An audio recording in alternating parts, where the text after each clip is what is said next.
आज तक रेडियो सुनता है सारा जहां।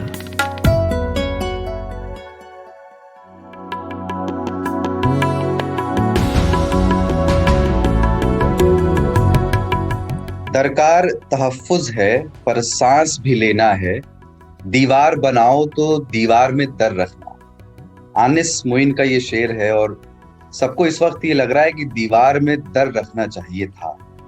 बजट बनाते तो हेल्थ के लिए थोड़ा ज्यादा रखते, अस्पतालों के लिए, ऑक्सीजन के लिए ज्यादा रखते, मूर्तियां बाद में भी बन सकती थी। आज तक रेडियो पर हमारे वीकली पॉडकास्ट तीन ताल का 28वां एपिसोड है ये। मैं हूं कुलदीप सरदार और हमेशा की तरह मेरे साथ हैं इस पॉडकास्ट के दो स्तंभ कमलेश ताऊ और पाणिनी बाबा। शुरू करते हैं तीन ताल, नया हफ्ता नया बवा।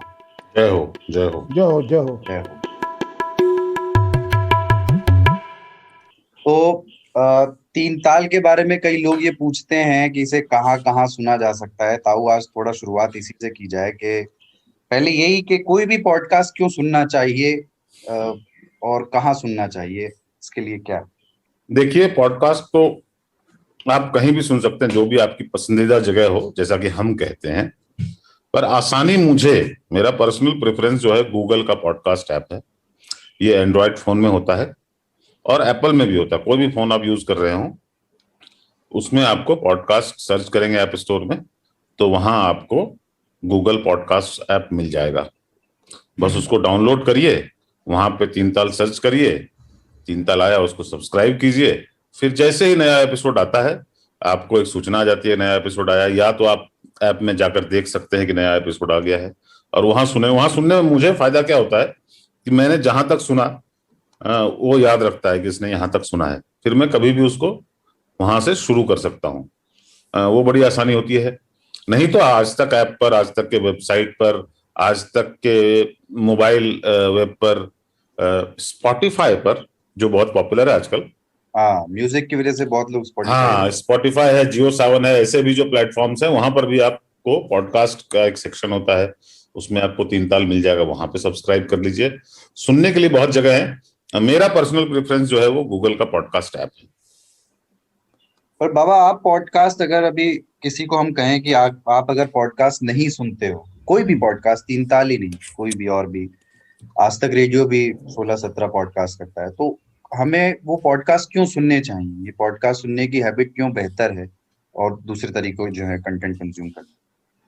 उसके दो तीन कारण हैं सीधे सीधे। एक तो ये है कि हर इंसान कुछ नया सुनना चाहता है, जबकि टेलीविजन पे जो भी है वो बहुत ही रिपीटेड है, बहुत एक सा है, उसमें कुछ नयापन नहीं है। शैली, प्रस्तुति, बताने का तरीका, ये सारी चीजें। और मुख्यधारा के मीडिया का एक संकट ये भी है कि वहां पे डेप्थ नहीं आ पाती है, क्योंकि बहुत सारी खबरों को समेटना होता है, तो किसी भी चीज के ऊपर विस्तार से बात नहीं हो सकती है, उसके डिटेलिंग में नहीं जा सकते हैं। तो एक तो ये है कि कुछ नया सुनना है, इसलिए पॉडकास्ट सुनना चाहिए। दूसरा ये है कि आप इवॉल्व हो रहे हैं, आप विकसित हो रहे हैं, तो अपनी आंखों की निर्भरता वाले माध्यमों से निकलना पड़ेगा। जैसे आप यूट्यूब देखते रहते हैं, आप किसी चैनल का लाइव टीवी देखते रहते हैं, आप मोबाइल देखते रहते हैं जानकारियों के लिए। कितना अच्छा हो कि आपको जानकारी भी मिले और आपके हाथ फ्री हों। आप अपनी भिंडी में धनिए और हल्दी और नमक का मसाला भर रहे हो कलौंजी के लिए, या आप अपनी कमीज प्रेस कर रहे हो, या आप चाय बना रहे हो चौके में, आप गमलों में पानी दे रहे हो, आप अपनी गाड़ी साफ कर रहे हो, आप अपने सारे जूते इकट्ठा करके बालकनी में उनको पॉलिश करने बैठे हो, कोई भी काम करते हुए आप नहा रहे हो, तो आप आराम से पॉडकास्ट चला करके और ये सारी चीजें बरतते हुए नई जानकारी और ज्यादा डिटेल्ड जानकारी और ज्यादा सुग्राह्य चीजें आप वहां से ग्रहण कर सकते हैं। तो इसलिए भी पॉडकास्ट को एक आदत बनाना चाहिए। बिल्कुल। एक बात मैं यहाँ पे जोड़ दूं, टीवी कहता है कि डंबिंग डाउन प्रोसेस है। टीवी आपके ज्ञान को समझने की क्षमता को, आपके दिमाग को थोड़ा सा स्लो कर देता है। वो क्यों कहता है? वो इसलिए कि जब पॉडकास्ट में आप कुछ सुन रहे होते हो ना, तो जो सुन रहे होते हो उसका चित्र आपके दिमाग में उभर रहे होते हैं, आपके दिमाग की प्रैक्टिस चल रही होती है। जैसे किसी ने कहा कि वहां पे रेल गुजर रही थी और उसके उसके इंजन की ध्वनि आ रही थी, तो आप इमीडिएटली इमेजिन कर लेते हो रेल गुजर रही है ना, और आप सब कुछ देख रहे होते हैं बिना देखे हुए, तो आपके दिमाग की कसरत होते रहती है, क्योंकि सिर्फ सुन रहे हो, जो आहार है वो सिर्फ आपके कानों से जा रहा है और सब कुछ वहां पे आपके दिमाग में उसके चित्र बन रहे हैं। तो उससे एक बहुत फायदा होता है कि दिमाग बहुत एक्टिव रहता है, उसके इमेजिनेशन की क्षमता बढ़ते जाती है। आदमी जैसे बोले पॉडकास्ट में कोई बोलता रात का अंधेरा था और खट सी आवाज आई, तो वो तुरंत उसके दिमाग में खट सी आवाज आ जाती है, जो टीवी पर नहीं होता, क्योंकि आप देख भी रहे हो अंधेरा है, उसमें खट सी, आपके दिमाग को करने के लिए कुछ नहीं है। और वही है, जिस मसल का जितना उपयोग आप करेंगे वो मसल उतना ही मजबूत होता जाएगा। और वो ऑडियो मीडियम में हम लोग जब पढ़ते थे तो एक बात बताई जाती थी, यही विजुअल अपील के लिहाज से, कि आपको कहना है कि कोई पुल इतने 1000 मीटर ऊंचा है, तो उसको बल्कि ये ऐसे कहिए कि वो पुल ऐसा है कि जैसे 2 कुतुब मीनार एक के ऊपर एक रख दिए गए। तुरंत उसमें एक विजुअल अपील बनती है और एकदम आदमी बिल्कुल 1000 मीटर बोलने से कुछ नहीं होता। हाँ, ठीक है। तो आज का एजेंडा मैं बता देता हूँ। कोरोना के हाल पर बात करेंगे। लोगों को, इस सिस्टम को ऑक्सीजन की जरूरत है। वैक्सीन की प्राइसिंग को लेकर के जो कंफ्यूजन हो रहा है उस पर भी बात करेंगे। कोविड लॉकडाउन के बाद कुछ जो वीडियो सामने आए थे, दिल्ली में जो लॉकडाउन लगा उसकी बात कर रहे हैं। उसमें एक अधेड़ महिला का भी एक वीडियो सामने आया था जो शराब खरीदने के लिए कतार में लगी थी। तो उसके बहाने शराब पीने वाली महिलाओं पर बात करेंगे, जिन्हें देखकर कई बार कई लोगों की भौहें तन जाती हैं। और न्योता वाले श्रोता में चिट्ठी आई है छपरा बिहार से, और आज एक फिल्म पे बात करनी है जिसका जिक्र पिछले एपिसोड में हुआ था, the great Indian kitchen, Malayali film है, उस पर बात करनी है। बाबा ने वो फिल्म देख ली है। और वक्त बचा आखिर में तो गूगल मैप्स और शहरों के नामों के नॉमेनक्लेचर पे बात करनी है, उनसे जुड़ी कहानियों को। मुझे लगता है कि जोजी पे भी बात करनी चाहिए। दोनों मलयालम फिल्मों पे आज बात करनी चाहिए। अच्छा, आपने जोजी भी देख ली? हाँ, मैंने तो देख ली है, वो भी तांगे मुतलम, दृश्याक्षम सब देख लिया पिछली बार का रिकमेंडेशन। बाबा ने 4 गिनाए थे, 3 देख लिए, बताओ। तो साडा जीवन उच्च बाजार भी है। सी यू सून बची रह गई है, तो उसको भी निपटा देंगे आज मेरे ख्याल से। ठीक है, बताओ इस बार तो हाल भी क्या पूछे, हर बार हम लोग हालचाल से शुरुआत करते हैं कि हाल जैसे हैं वो सामने हैं। पर ये हफ्ता जिन तस्वीरों के साथ बीता, मतलब वो तस्वीरें देख करके दिल दुखा। कितने मदद के फोन कॉल्स से रोज सुबह शुरुआत होती है, रात कैसे खत्म होती है। ऐसा है कि जैसा आपने शुरुआत में बोला ना, 2 कुतुब मीनार, ऐसे जैसे कि एक कुतुब मीनार पर एक कुतुब मीनार रख दिया गया हो, उस तरह का एक बवंडर, एक वेव, एक लहर हमारे सामने दूर बहुत छोटी दिख रही थी। चूंकि वो बहुत दूर थी तो हम आराम से बीच पर लेटे हुए थे और अपनी क्रीड़ाएं कर रहे थे। वो पास आता गया, हम उसको देखते रहे, कुछ लोग बातें करते रहे, कुछ लोगों ने ये भी कहा कि भागो, बचना पड़ेगा।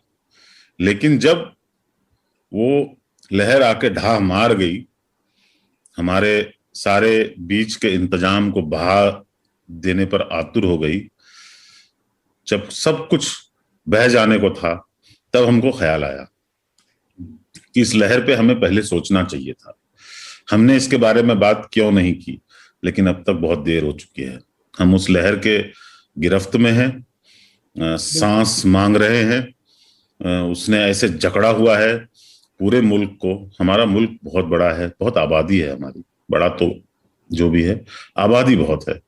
और उस आबादी का एक बड़ा हिस्सा, आंकड़ों पर मत जाइए, एक बड़ा हिस्सा अभी उसकी गिरफ्त में है और सांस नहीं ले पा रहा। ऑक्सीजन, ये सब तकनीकी चीजें हैं। ऑक्सीजन नहीं मिल रही, दवाएं नहीं मिल रही, इसकी कालाबाजारी हो रही है, किसकी गलती थी, ये सब हम चीख चिल्लाने, अपनी चीख में और अपनी चिल्लाहट में जो भी व्यक्त कर लें, हकीकत यह है कि हमने उसको नजरअंदाज किया, हमने देखते हुए नहीं देखा, और आज हम बुरी तरह फंस गए हैं। और यह बहुत सारे लोगों को लील जाएगी।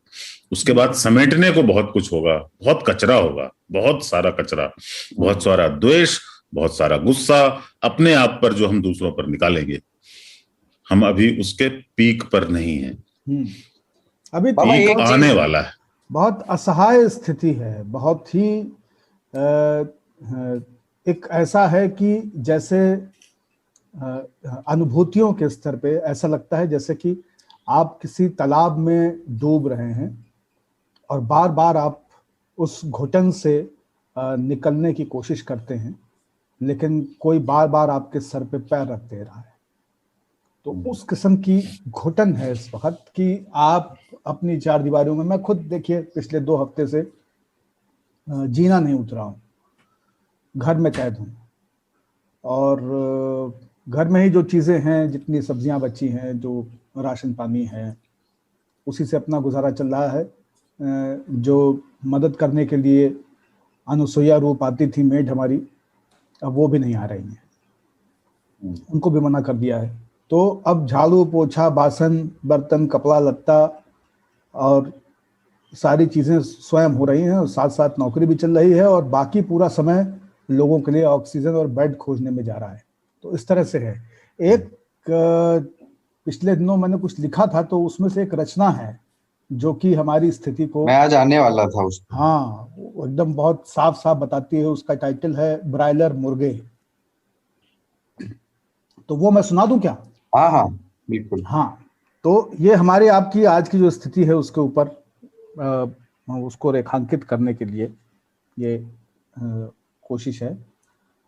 दड़बों में हैं डरे सहमे, जाने कब आ जाए किसकी बारी, कौन बच निकलेगा आखिरी क्षणों में, चकमा दे देगा काल की पकड़ से बच निकलेगा। भय भय का एक जैसा चारा फैला हुआ है, संसाधनों की दुर्गंध में दाने बीन बीन कर जीने के जतन, किसी अमृत तो नहीं बस चाकू तक जाते हैं, जिसकी धार पर लिखे हैं सबके नाम सबकी बारी। ये लॉकडाउन है चेतना और शरीर का, सब कुछ बंद है, सोचना समझना जीना, बस कहीं से खुलती है चूक की खिड़की और हाथ लपक लेते हैं ब्रायलर मुर्गे। कुछ करुण कहानियां ऐसी हैं जो मतलब जिनसे पीछा छुड़ाना इन दिनों ना बड़ा मुश्किल हो गया है, जो सुबह याद आती हैं, रात में याद आती हैं। मैं एक बार सोच रहा था, हमारी साथी पत्रकार हैं स्वाति, वो लखनऊ में इसी महामारी को कवर कर रही है, उसकी विभीषिका को। वहाँ भैंसा कुंड में एक शमशान घाट है लखनऊ में, और वो नॉन कोविड शमशान घाट। ये ध्यान रखने वाली बात है कि वो नॉन कोविड है, यानी वहां जो शव जलाए जा रहे हैं अभी, वो कागजों पर उन लोगों के हैं जो कोरोना की वजह से नहीं मरे हैं। तो महामारी से पहले रोज वहां 15 से 20 शव आते थे। आज की तारीख में वहां रोज 80 से 110 के बीच शव आ रहे हैं। अब जो ये अतिरिक्त 80 मौतें सिर्फ एक शमशान घाट में जलाई जा रही हैं शव, ये कोविड की वजह से नहीं है ऑफिशियली, ये सिर्फ एक शहर के एक शमशान घाट का है। लखनऊ में ऐसे दसियों शमशान घाट होंगे, लखनऊ जैसे दसियों शहरों के हालात हैं इस वक्त।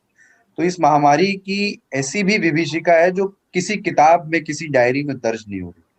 और ये सारे वो लोग हैं जिनका या तो टेस्ट नहीं हो पाया या अस्पताल ले जाते हुए जिनकी मौत हो गई, जिनकी मौत का कारण कोरोना नहीं माना गया। मतलब ऐसा नहीं कि कोई सरकार जानबूझ के आंकड़े छिपा रही है, ऐसी कोशिश है, क्योंकि उसमें तो और एफर्ट जानबूझ लगेगा। के भी छिपा रही है, इसमें कोई दो राय नहीं है। नहीं वो होगा, क्योंकि लेकिन सरकार जब ये निर्णय लेती है कि किसी का टेस्ट नहीं होगा प्राइवेट लैब से, और टेस्ट हो ही नहीं रहे हैं उत्तर प्रदेश में, तो ये बिल्कुल एक ऐसा फरमान है जिसमें मौत के आंकड़े, संक्रमित लोगों के आंकड़े छुपेंगे ही।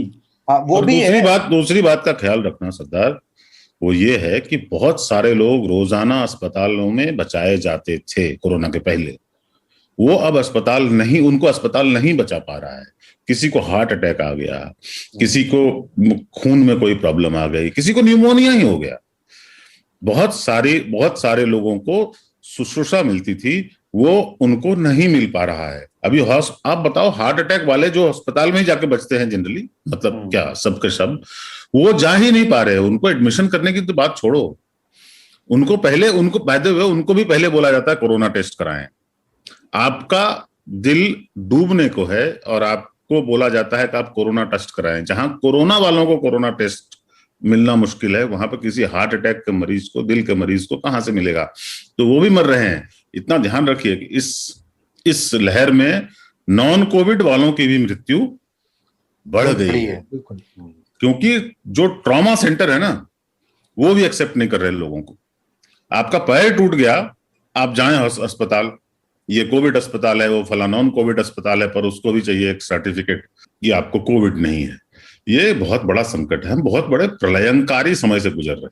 अच्छा, जो यूरोप और अमेरिका, इजराइल और इन देशों से जो निकल के आया है डेटा के हिसाब से, वो ये कहता है कि वैक्सीनेशन ही एकमात्र चारा है इसको स्थायी तौर पर इसकी लहर को मंद रखने का, या कम से कम मौतों को रोकने का। अब 1 मई से 18 वर्ष से ऊपर के लोगों को, वो लोग वैक्सीन के लिए एलिजिबल होंगे। वो एक अलग बात है कि वो कितने लोगों तक कितनी जल्दी पहुंचती है, कितनी वैक्सीन अवेलेबल हो पाती है, लेकिन उससे शायद हालात ठीक होने की ओर बढ़े।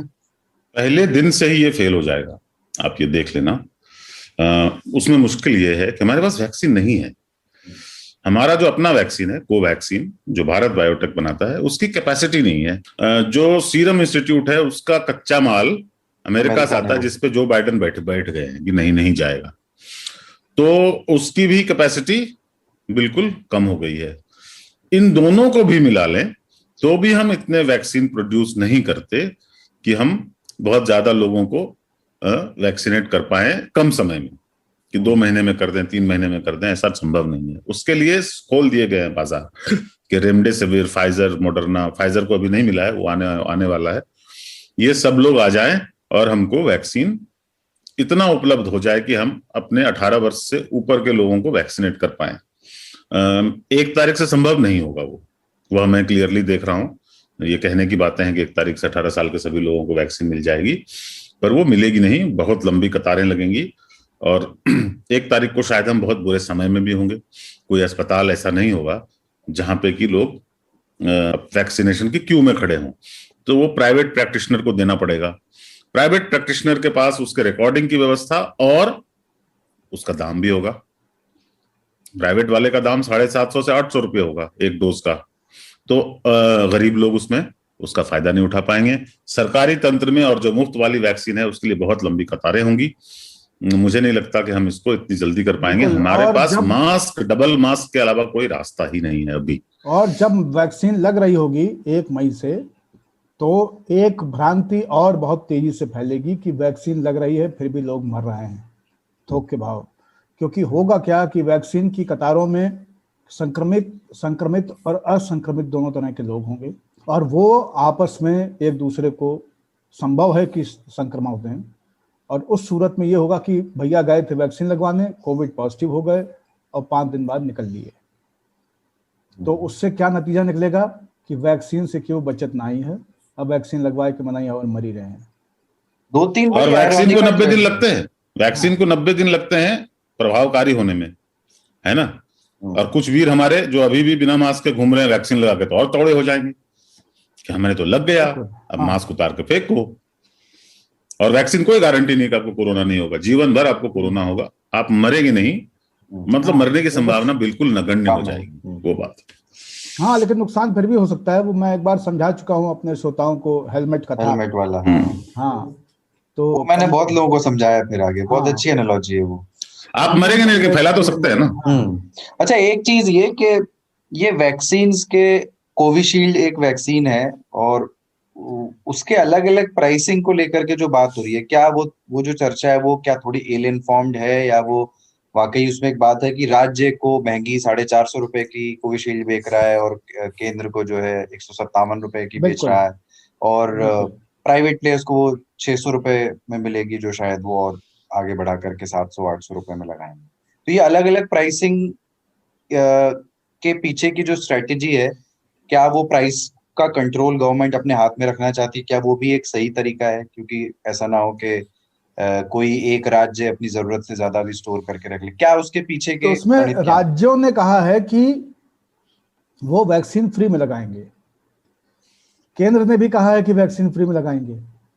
लेकिन राज्यों के लिए अलग दाम निर्धारित करने से राज्यों पे अतिरिक्त अधिभार पड़ेगा वैक्सीन खरीदते समय, जो कि एक चिंता का विषय है। तो व्यक्ति हो सकता है कि लोग सीधे प्रभावित नहीं हों, लेकिन राज्य सरकारें उससे प्रभावित होंगी कि जो वैक्सीन वो 1 करोड़ रुपए में खरीदते, वो वैक्सीन उनको 3 करोड़ रुपए में तिगुने दाम पे खरीदनी पड़ेगी।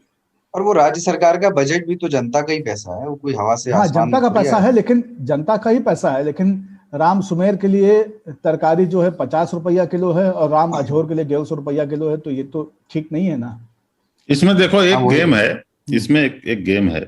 ये वैक्सीन एक प्राइवेट कंपनी, दारू वाला नाम है उनका, है ना, दवा दारू बेच के वो दारू वाला बिलियनियर हुए हैं, उनका ये बिजनेस है, ठीक है। वो एस्ट्राजेनेका नाम की कंपनी के साथ उन्होंने करार किया कि मैं आपकी वैक्सीन बनाऊंगा। एस्ट्राजेनेका ने दुनिया भर में लोगों को बोला कि हम ये वैक्सीन बेचेंगे जो इंडिया में बनेगी, उसको बाहर भी देने हैं, कुछ उन्होंने दे भी दिए बहुत सारे वैक्सीन, जिसके लिए बहुत उसकी आलोचना भी हो रही है। अब इसमें देखिए क्या है, केंद्र सरकार को उसने 150 रुपए में वैक्सीन दी। अभी तक जो लगा है वो केंद्र सरकार को ही दिया था उसने, 150 रुपए में वैक्सीन दी। राज्य सरकारों को अब वो 400 में देना चाहती है, क्योंकि केंद्र सरकार को देने में जो उसको मुनाफा नहीं हुआ था, अभी भी आगे भी देखिए केंद्र सरकार वैक्सीन का उपयोग खुद नहीं करती, वो अभी अल्टीमेटली राज्यों को ही देती है।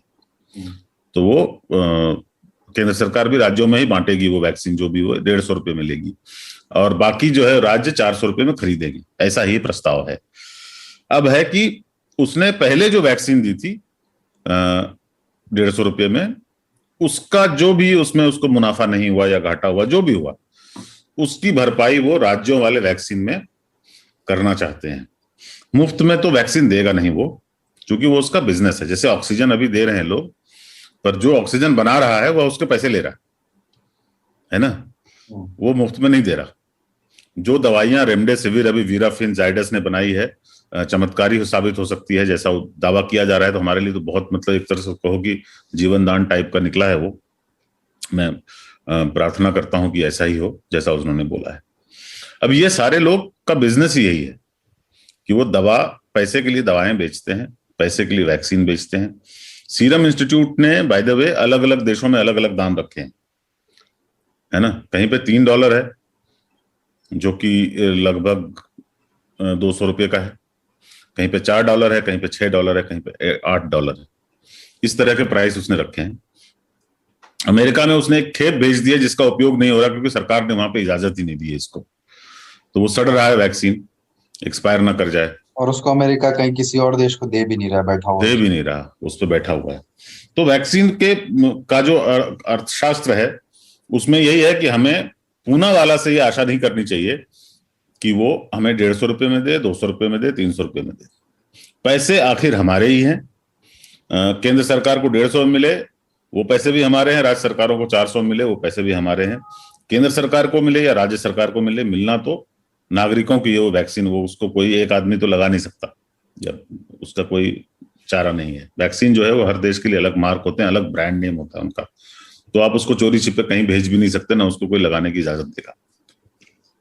सवाल यही है कि ये जो बजट में प्रावधान किया गया था 35,000 करोड़ रुपए का वैक्सीन के लिए, बाय द वे, इस हमारे जो पिछला बजट था केंद्र सरकार का, उसमें 35,000 करोड़ रुपए उसके लिए निर्धारित किए गए थे। हमको इसको मैनेज कर लेना चाहिए, और सीरम इंस्टीट्यूट से सरकार को बिल्कुल मजबूती के साथ ये कहना चाहिए कि 400 रुपये फेयर दाम नहीं। आपने अनाउंस कर दिया, हमने सुन लिया, आप यही काम करते हो, आपको यही धंधा करना है, आप चलो 150 नहीं तो 200 रख लो, हाँ वही 250 रख लो। हाँ, पर इनको एक बात पे उस पर दबाव तो डालना ही पड़ेगा, बिना दबाव के काम नहीं करता। आप उनको क्लियरली बोल सकते हो कि भाई ये पेंडेमिक है, ये कोई सामान्य अवस्था नहीं है कि आप जो बाय द वे एक मेडिसिन का दाम 1 रुपया भी होता है और 100 रुपया भी होता है, 1000 रुपया भी होता है इस देश में। आप जेनेरिक को ले लो और डिफरेंट ब्रांड को ले लो, कोई अच्छी कंपनी बनाती है, उसी दवा की कीमत उससे 10 गुना होती है, पर वो सामान्य अवस्था में होती है। हम अभी चुनाव नहीं कर सकते, हमें ये ऑप्शन नहीं है देश के पास कि चलो तुम नहीं दोगे तो हम उनसे ले लेंगे, वो सस्ते में दे रहा है, ऐसा नहीं है। ये पेंडेमिक है, हम एक महामारी से लड़ रहे हैं, और इसमें सरकार को पूरा अधिकार है। वो सरकार किसकी होती है? जनता की होती है। और जनता के बिहाफ पे हमारे तरफ से उससे वो बात करे और उसको ये बोले कि नहीं, हम समझते हैं कि आपको भी किसी को रॉयल्टी देनी है, आप हमें बताओ, आप अपना मुनाफा भी रख लो थोड़ा, क्योंकि आपका ये धंधा है, पर आप मुनाफा खोरी नहीं कर सकते, क्योंकि हम मुसीबत में हैं तो आप उसका फायदा नहीं उठा सकते। ये उनका बात एक बहुत इंटरव्यू है, अदार पूनावाला ने किसी एक चैनल से इंटरव्यू में ये कहा था कि हमने अभी सरकार को जिस दर पर वैक्सीन दी है, जो कि 150 रुपए विद टैक्सेस 157 रुपए है, उसमें भी उनको फायदा हो रहा है। मतलब उन्होंने एग्जैक्टली कितना उसमें उनका प्रॉफिट आ रहा है ये नहीं बताया, बट ऐसा नहीं है कि वो नुकसान में है 157। जब उसमें भी फायदा है तो आप 100 रुपए और बढ़ा लीजिए, उस पर 250 रुपए, उतना फायदा प्रति वैक्सीन ले लीजिए, हाँ आप उस पर हाँ ट्रिपल हाँ, जबकि होता तो मुनाफा ये है ले कि आप 1 किलो आलू खरीदें तो दाम अलग होता है, लेकिन 5 किलो या 10 किलो खरीदें तो और सस्ता पड़ता है। हाँ, तो अब तो डिमांड ज्यादा आ रही है आपके पास, राज्यों से भी डिमांड आएगी, राज्य सरकारें अलग से भी मांगेंगी, तो और हम अमेरिका आपको नहीं कम हैं, करना चाहिए। हम अमेरिका नहीं हैं, हम खरीद, बाय द वे वहां पे जो मॉडर्ना वैक्सीन बनी थी अमेरिका में, उसको डॉली पार्टन अभिनेत्री हैं, उन्होंने भी फाइनेंस किया था। वहां पे जो बड़े लोग हैं जिनके पास पैसा है, उन्होंने अपनी तरफ से ग्रांट दिया कि वैज्ञानिकों ये लो इतने पैसे, बनाओ कुछ, इसका कोई उपाय करो। हमारे यहाँ सेलिब्रिटी से तो हम ऐसी आशा ही नहीं कर सकते, वो लोग मालदीव में बिजी रहते हैं, है ना। पर सरकार टैक्स माफी के लिए सरकार ने, सरकार के भारत सरकार ने के आईसीएमआर ने कोवैक्सीन, जो भारत बायोटेक है उसके साथ मिलकर कोवैक्सीन तैयार की। कोविशील्ड हमने तैयार नहीं की, ऑक्सफोर्ड यूनिवर्सिटी और एस्ट्राजेनिका ने मिलकर की। पर आप यहां काम करते हैं, आपकी फैक्ट्री यहां है, आप मुझे इसी रेट में दवा देंगे, आपको घाटा नहीं हो, ये हम इंश्योर करेंगे। पर आप 400 रुपये में, 600 रुपये में आपने जो दाम लगाए हुए हैं उस पर आप नहीं बेच सकते। कड़ाई के साथ उनके साथ बात की जाएगी, मामला सुलझ जाएगा। थोड़ा बाहें मरोड़ी जा सकती है, मरोड़नी चाहिए। हम बहुत अमीर नहीं है, हमारा देश बहुत संकट में है, अर्थव्यवस्था। तमंचा रख के काम कराना चाहिए, बाहें मरोड़ने की जरूरत नहीं है। तमंचा बहुत हुआ सम्मान ना, ऐसी हालत में नहीं कर सकते।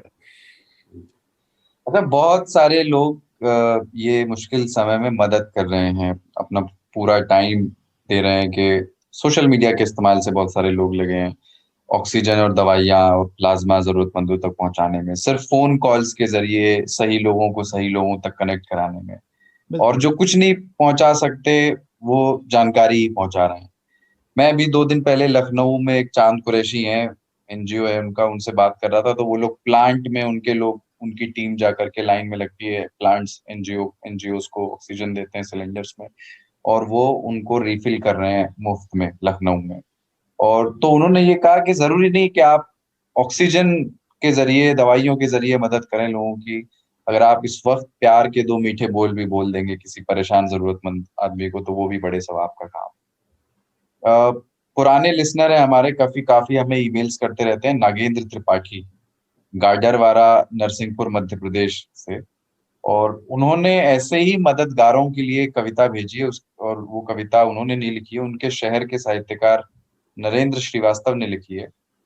उसके 2-3 पैराग्राफ मैं इसमें पढ़ना चाहता हूँ। बिल्कुल कि दुखी देख द्रवित हो जाते, आगे बढ़ के साथ निभाते, ऐसे लोगों का है वंदन, आभार सहित अभिनंदन। आकुल हो जब पीड़ित परिजन, राह न सूझे पास भी न धन, ऐसे में भगवान बनाते, मानवता की रस्म निभाते, करें मदद दे अमृतमय क्षण, ऐसे लोगों का है वंदन। ठगी लूट की काली छाया, चाहूं और पैसों की माया, ऐसे में कुछ लोग भी ऐसे, ना यश चाहें ना ही पैसे, पहुंचे वे पीड़ित अश्रुकण, ऐसे लोगों का है वंदन, आभार सहित अभिनंदन। ये नरेंद्र श्रीवास्तव, गाडरवारा, मध्य प्रदेश की लिखी कविता है, जो हमें हमारे लिसनर नागेंद्र त्रिपाठी ने भेजी। और बाबा की एक कविता तो हमने सुनी ली, उन्होंने फेसबुक पर इस हफ्ते कई कविताएं गिराई, और मैं पढ़कर ये सोचता रहा कि इनमें से किस किस को हम 3 ताल में इस्तेमाल कर पाएंगे। एक तो आपने पढ़ दी। एक बात थोड़ी सी करना चाहते हैं कि अरसे से लोग चाह रहे थे कि प्रधानमंत्री इस पर कुछ बोलें, और आखिरकार उन्होंने जो है इस पर अपना एक संबोधन देश के नाम दिया, और उस संबोधन को सुनकर के बहुत लोग संतुष्ट नहीं हुए, उसमें जो उन्होंने देश से अपील की, अनुशासन की अपील की, अनुशासन समितियां युवाओं से बनाने की बात की, जनता से तो बहुत सारी अपील थी, पर लोग ये पूछते रहे कि सरकार इस समय आंकड़ों के स्तर पर बताए कि वो क्या कर रही है, ऑक्सीजन की कमी को पूरा करने के लिए क्या किया जा रहा है। हालांकि हेल्थ मिनिस्ट्री जो प्रेस कॉन्फ्रेंस करती है उसमें वो चीजें बताती है, पर प्रधानमंत्री के उस संबोधन के बाद स्थितियां कैसी हैं? मतलब और गुस्सा बढ़ा है लोगों में कि थोड़ा लोग अब पहले से राहत महसूस कर रहे हैं कि पहले जैसी स्थिति? 3.5 लाख प्रतिदिन पे पहुंच। अच्छा, मैं यहाँ पे कहता हूँ कि इसमें गलती लोगों की है, प्रधानमंत्री की क्या गलती है? प्रधानमंत्री से लोगों को अगर ये उम्मीद थी कि वो आएंगे और संबोधन में वो ऐसा कुछ कह देंगे कि अचानक से रातों रात स्थिति बदल जाएगी, जैसे कि नोटबंदी या जीएसटी बदल गई थी, तो वो नहीं हो सकता है। हमेशा वो जादू नहीं चल सकता है। दूसरा क्या है कि जो लोग ये अपेक्षा रखते हैं कि प्रधानमंत्री अभी आकर के अब आके कुछ कर देंगे तो ठीक हो जाएगा, वो दरअसल मनुष्य को भगवान मानने की गलती कर रहे हैं। यह संभव है नहीं, और वो इसलिए संभव नहीं है क्योंकि मोदी जी भगवान नहीं है ना, व्यक्ति हैं। उनको जो करना था वो पहले से करना था। वो लास्ट मिनट में नहीं हो सकता है कि नहीं, मगरमच्छ को ने जो है गजेंद्र का पैर पकड़ लिया है नदी में, और अब गजेंद्र को लग रहा है कि वो अपना बल सारा खो चुके हैं और धीरे धीरे पानी में खिंचते जा रहे हैं, तो उन्होंने श्रीहरि को याद किया और गजेंद्र मोक्ष का मंत्र वहां से निकला और श्रीहरि वहां पे प्रकट हुए और उन्होंने मुक्त किया, चक्र से काट दिया बगर का की ग्रीवा और हाथी को बचा लिया। ये कथा सुनने में बड़ी अच्छी लगती है, लेकिन मोदी जी श्रीहरि नहीं है कि लास्ट मिनट में कोई एक फटा पोस्टर निकला, हीरो जैसी एंट्री होगी और उसके बाद अचानक से कोविड का जो है ऐसी तैसी कर देंगे। वो उनको जो कुछ भी करना था वो समय से करना था। उनको जो कुछ भी करना था वो उस समय करना था जब वो और बहुत सारी ऐसी चीजें कर रहे थे जो कोविड से कम जरूरी थी। जैसे चुनाव में जिस तरह की उनकी व्यस्तता रही, लगा ही नहीं कि देश में जब गृह युद्ध की स्थिति है तो एक गृह मंत्री है और एक व्यक्ति जो स्वयं को प्रधान सेवक कहता है, वो सेवा का कोई शब्द भी उसके दिमाग में कहीं पे संचारित होता होगा, ऐसा प्रतीत ही नहीं हुआ। तो लोग अपने हाल पे अपनी व्यवस्था में खुद के ऊपर आश्रित रहने के लिए छोड़ दिए गए, और पूरी की पूरी व्यवस्था, पूरा का पूरा ढांचा आज की तारीख में आप देखिए तो प्रधानमंत्री के पक्ष में सालों साल लड़ाई करने वाले, प्रचार करने वाले, अभियान चलाने वाले, उनकी पार्टी के समर्थक, उनके मतदाता, उनकी पार्टी के नेता, विधायक, सांसद, इन सब कैटेगरीज के लोग इस वक्त सोशल मीडिया पे या बाकी फोरम्स पे, पब्लिक फोरम्स पे प्रधानमंत्री की और राज्य सरकारों की आलोचना करते हुए, उनकी भर्त्सना करते हुए नजर आ रहे हैं, क्योंकि स्थितियां ग्राउंड पे बहुत खराब है। हमने देखा कि कई मंत्री, मिनिस्टर, विधायक, सांसद ऐसे हैं जो अपने परिवारों के लोगों को भर्ती नहीं करा पाए। तो जो लोग ये समझ रहे थे कि प्रधानमंत्री के उद्बोधन से कुछ बहुत बड़ी चीज निकल के आ जाएगी, वो शुतुरमुर्ग की तरह सच नहीं देख रहे हैं, वो किसी मुगालते में थे, मुझे तो ये लगता है। भारत वैसे उदाहरण बन चुका है, उदाहरण पहले भी थे। भारत एक बड़ा उदाहरण है कि कोविड से आते हुए कोविड से कैसे लड़ना नहीं चाहिए। इसके पहले इटली था, बाय द वे। इटली में, फ्रांस में, जर्मनी में भी लोग ऑक्सीजन की कमी से ही मरे थे। कोविड से तो कम लोग मरते हैं, हॉस्पिटल के भर जाने से लोगों की मृत्यु होती है। तो हम एक उदाहरण बन चुके हैं दुनिया में। इनफैक्ट पाकिस्तान वही गलती कर रहा है जो हम कर रहे हैं, और मैं वहां पे लोगों को बोल भी रहा हूं कि अपनी सरकार को बोलो कि लॉकडाउन कर दे। अभी उन्होंने बहुत थक हार के जो है वो 8 से 2 किया है कि 2 बजे ऑफिस बंद हो जाएंगी, पर हकीकत यह है कि रमजान का महीना है, ईद की शॉपिंग शुरू होने वाली है थोड़े दिनों में, और ऑलरेडी खबरें आने लग गई हैं कि पाकिस्तान में कोरोना बेकाबू हो चुका है। हाँ, वहां पे भी हॉस्पिटल भर रहे हैं। हाँ। वो वही गलती कर रहे हैं जो हमने की, आते हुए को बिल्कुल नजरअंदाज कर दिया। दूसरी बात है कि कुछ चीजें ऐसी भी हुई हैं, जैसे देखिए दिसंबर में सरकार ने फैसला लिया कि हम 168 या कुछ एग्जैक्ट संख्या मुझे याद नहीं है, इतने ऑक्सीजन प्लांट लगाएंगे, है ना।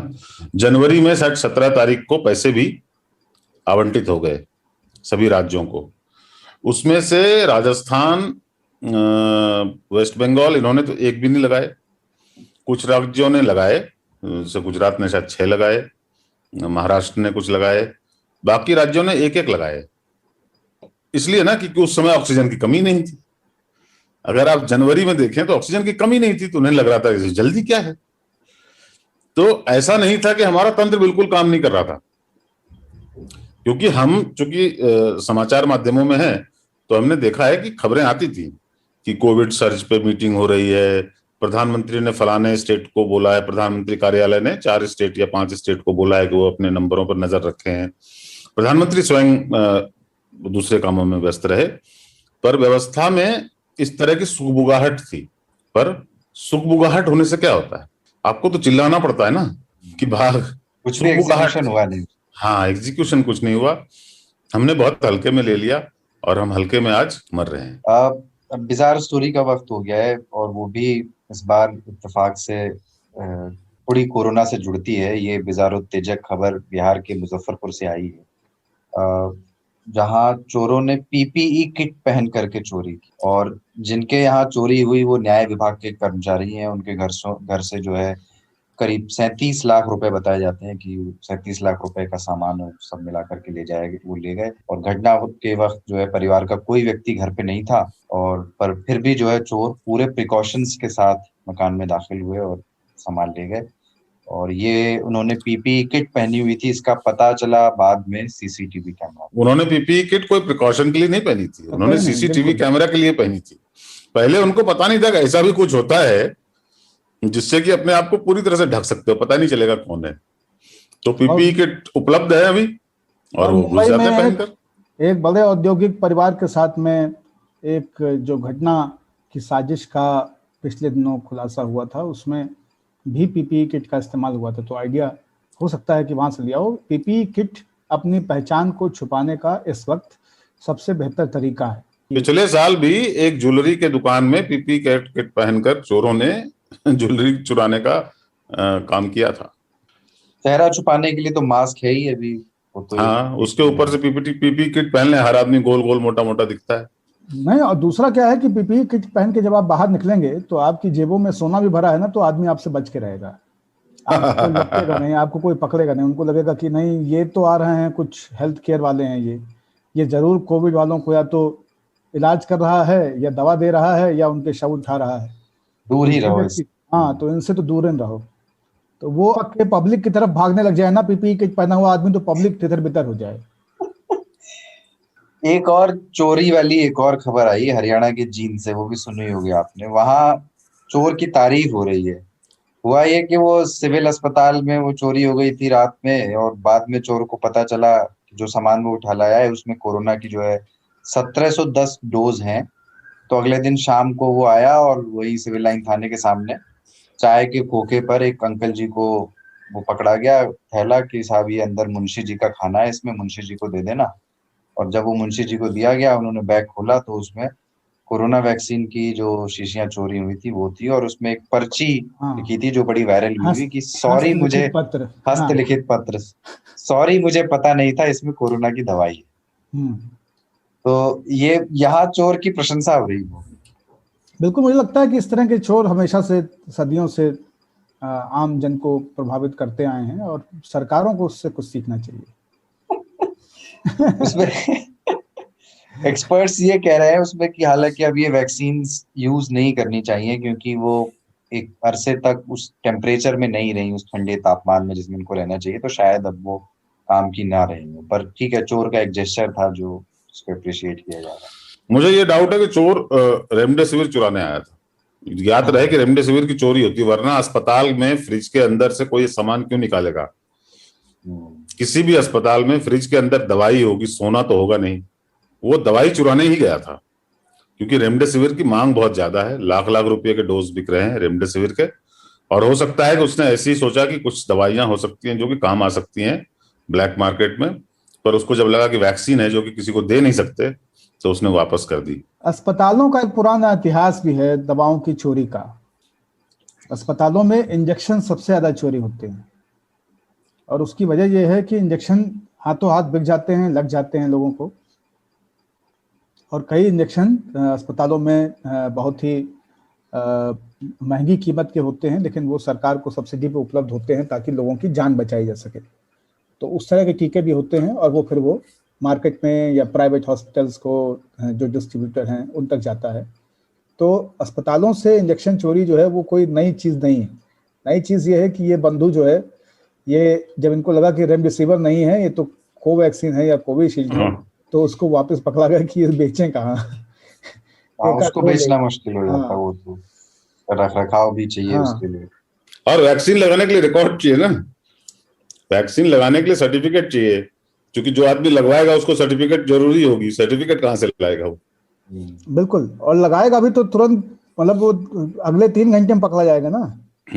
हाँ, कि सुरेंद्र बाबू लगवाया, उसका कहे कि अरे यार सुनो, फोन लगाया तुरंत अपने दोस्त को, कहा सुनो यार पंडित जी टीका लगवाइयो। कहे कहाँ लग रहा है यार? कहे अरे हाँ हमें लग गया, वे खर्च लगवाई तुमका, देखो 200 रुपया हो जाए काम, आ जाओ। जंगल की आग की तरह फैल जाएगा। तो फिर वो जो आएंगे पंडित जी, तो फिर पंडित जी के साथ में फिर 4 लोग और आएंगे, और ऐसे होते होते जो है अभी यूपी में धरे गए हैं रेमडेसिविर बेचने वाले।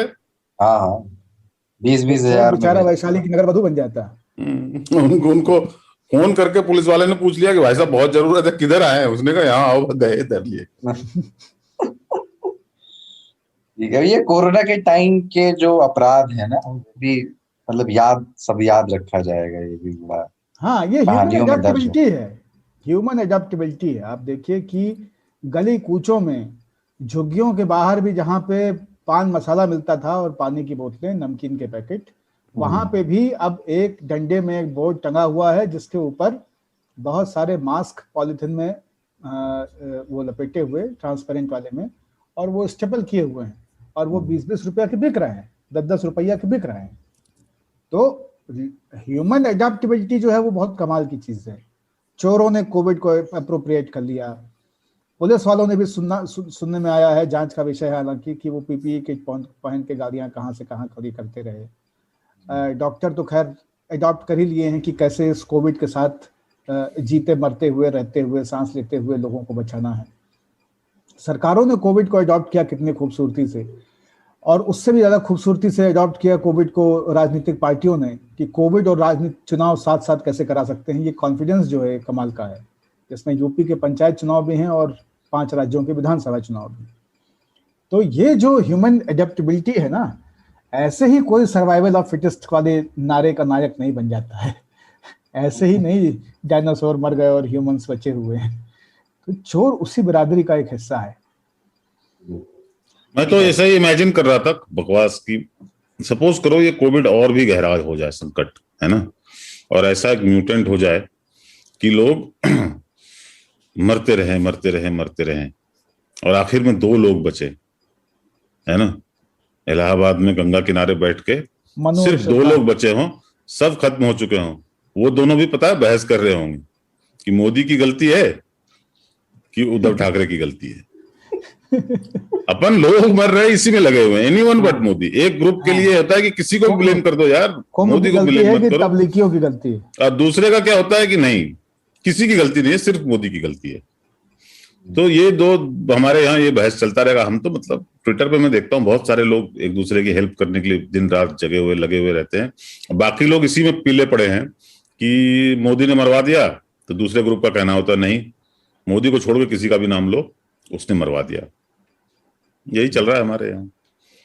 अब जैसे ममता बनर्जी ने बोला कि 5 तारीख से 5 मई से, चूंकि हम सरकार में वापस आएंगे, तो 5 मई से सबको फ्री वैक्सीनेशन मिलेगा। लोगों ने कहा वाह वाह वाह, बहुत अच्छा बहुत अच्छा। फिर बीजेपी ने बोल दिया कि हम भी अगर जीतेंगे तो हम भी फ्री वैक्सीन देंगे। तो लोगों ने कहा ये तुम कैसे बोल सकते हो, तुमने बिहार वालों को दिया क्या, 15 लाख दिए क्या? शुरू हो गए दोनों। तो ये अजीब संकट है हमारे देश में कि हम मरने के टाइम भी राजनीति नहीं छोड़ते। और वो मैं राजनीतिज्ञों की बात नहीं कर रहा, उनसे तो आशा ही नहीं है ना। जो राजनीतिक लोग हैं वो तो राजनीति करेंगे, उनका धंधा है। तो मैं आम लोगों की बात कर रहा हूँ, वो समर्थक हैं, पता नहीं क्यों बेगानी शादी में एकदम अब्दुल्ला बन के घूम रहे हैं। विधायक क्या है, कब चाय नहीं पाइन कब हो, लेकिन झंडा लिए रैली में सबसे आगे आगे गुड्डू भैया एकदम पेलम पेल मचाता बंदर कूद पड़ा लंका के अंदर। एक छोटा सा ब्रेक ले रहे हैं और ब्रेक के बाद द ग्रेट इंडियन किचन पे बात करते हैं।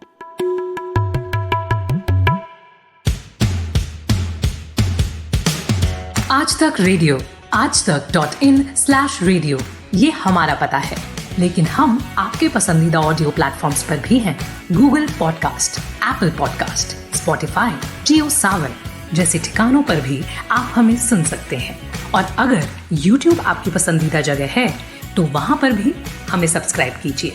आज तक रेडियो सुनता है सारा जहां। आप सुन रहे हैं आज तक रेडियो। आज तक रेडियो पर 3 ताल जारी है कमलेश ताऊ, पाणिनी बाबा और मेरे यानी कुलदीप सरदार के साथ। और इसे आप सुन सकते हैं आज तक की मोबाइल एप्लीकेशन, स्पॉटिफाई, जियो सावन, गूगल पॉडकास्ट और एप्पल पॉडकास्ट जैसे प्लेटफॉर्म्स पर। और अब जिस सब्जेक्ट पे बात करनी है वो एक फिल्म है, मलयाली फिल्म, जिसका जिक्र पिछले एपिसोड में भी हमने किया था। और ताऊ और मैंने पहले देख ली थी और बाबा ने भी इस हफ्ते वो फिल्म देख ली है। फिल्म का नाम है द ग्रेट इंडियन किचन। और सब टाइटल्स के साथ, अगर आपको मलयालम नहीं आती है तो आपको देखनी होगी, लेकिन बिल्कुल आपको वो कम्युनिकेशन में कहीं कोई खटका नहीं लगेगा। बहुत ही अच्छे तरीके से बनाया गया है। रसोई के इर्द गिर्द इस फिल्म के ज्यादातर दृश्य घूमते हैं और इसके डिटेल्स तो और बाबा बताएंगे, पर एक लाइन में अगर कहें तो रसोई की जिम्मेदारियां सिर्फ महिलाओं के जिम्मे जो छोड़ दी गई हैं हमारे समाज में, वो कितना मुश्किल, कितना बदबूदार, कितना टैक्सिंग काम है, और जिसके बारे में पुरुष ये सोचते हैं कि ये तो स्वाभाविक ही है कि ये महिलाएं ये काम करेंगी, यही काम करने के लिए वो बनी है। इस बात को ये फिल्म बहुत अच्छे से स्टैब्लिश करती है। आपके भीतर वो फ्रस्ट्रेशन बहुत अच्छे से बिल्ड करती है। सिर्फ संक्षेप में एक बार बाबा बता दीजिए कि फिल्म। हाँ, मुझे लगता है कि बिल्कुल एक रसोई के इर्द गिर्द कहानी है, लेकिन रसोई केवल एक प्रतीक है और फिल्म रसोई या महिलाओं के रसोई तक सीमित रहने की जटिलता भर की कहानी नहीं है। पूरी पितृसत्ता के ऊपर एक चावल उठा करके पितृसत्ता का, और वो उदाहरण दिया गया। केवल रसोई की बात होती तो जो घर का मालिक है वो अपने जूते खुद पहन के घर से निकलता, उसकी पत्नी उसे जूते ला करके बाहर देती थी, पैरों के पास रखती थी, तब वो उसको पहन करके बाहर जाते थे। तो ऐसे बहुत सारे निशान हैं जिससे कि समझ में आता है कि ये क्या खेल है। मूल रूप से ये फिल्म जो है ये महिलाओं को जरूर देखनी चाहिए, पुरुषों को देखनी चाहिए ताकि वो समझ सकें कि वो करते क्या हैं, लेकिन महिलाओं को देखनी चाहिए ताकि वो समझ सकें कि उनके साथ होता क्या है। कितनी महिलाएं, मुझे लगता है कि वो कभी भी अपने वजूद की आज़ादी को अनुभव ही नहीं कर पाती हैं जीवन में। पिता, पति, पुत्र की एक क्रमवार परिधि में वो लगातार बनी रहती हैं, सहचरी के रूप में। वो हमेशा को पायलट रहती हैं, और को पायलट का काम केवल ये है कि यहाँ पे कि वो कॉफी का कप बार बार भरता रहे। तो इसमें खाने का प्रतीक उठाया गया है। एक चीज की बात हम लोग कर रहे थे पिछली बार कि उसमें खाने को कितने तरीके से दिखाया गया है, बनाना, काटना, प्याज कट रहा है, अदरक कुट रही है, पत्ता गोभी कट रही है, मछली छीली जा रही है, काटी जा रही है, कढ़ाई में जीरा चरपरा रहा है, राई के दाने उछल के बाहर आ रहे हैं। ये सारी चीजें देख के बड़ा आनंद आता है। और उसका जो फिल्म की शुरुआत है उसमें भी बहुत ही जिसको फूड पॉर्न कहते हैं हम लोग, उस तरह से है वो। लेकिन दरअसल ये दिखाया जा रहा है कि जिसे आप सहजन की डंडियों को सांभर से निकाल के चूस के टेबल पे छोड़ देते हो, वहां तक पहुंचने में, वो बनने में कितना प्रयास लगता है, कितनी सारी डिटेलिंग्स हैं जो कभी आप सोचते ही नहीं है, आप खाने बैठ जाते हैं।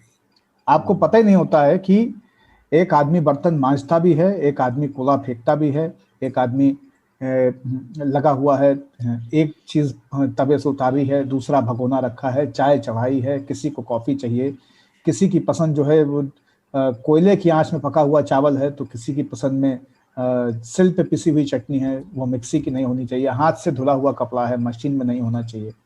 तो इस तरह की स्थिति है।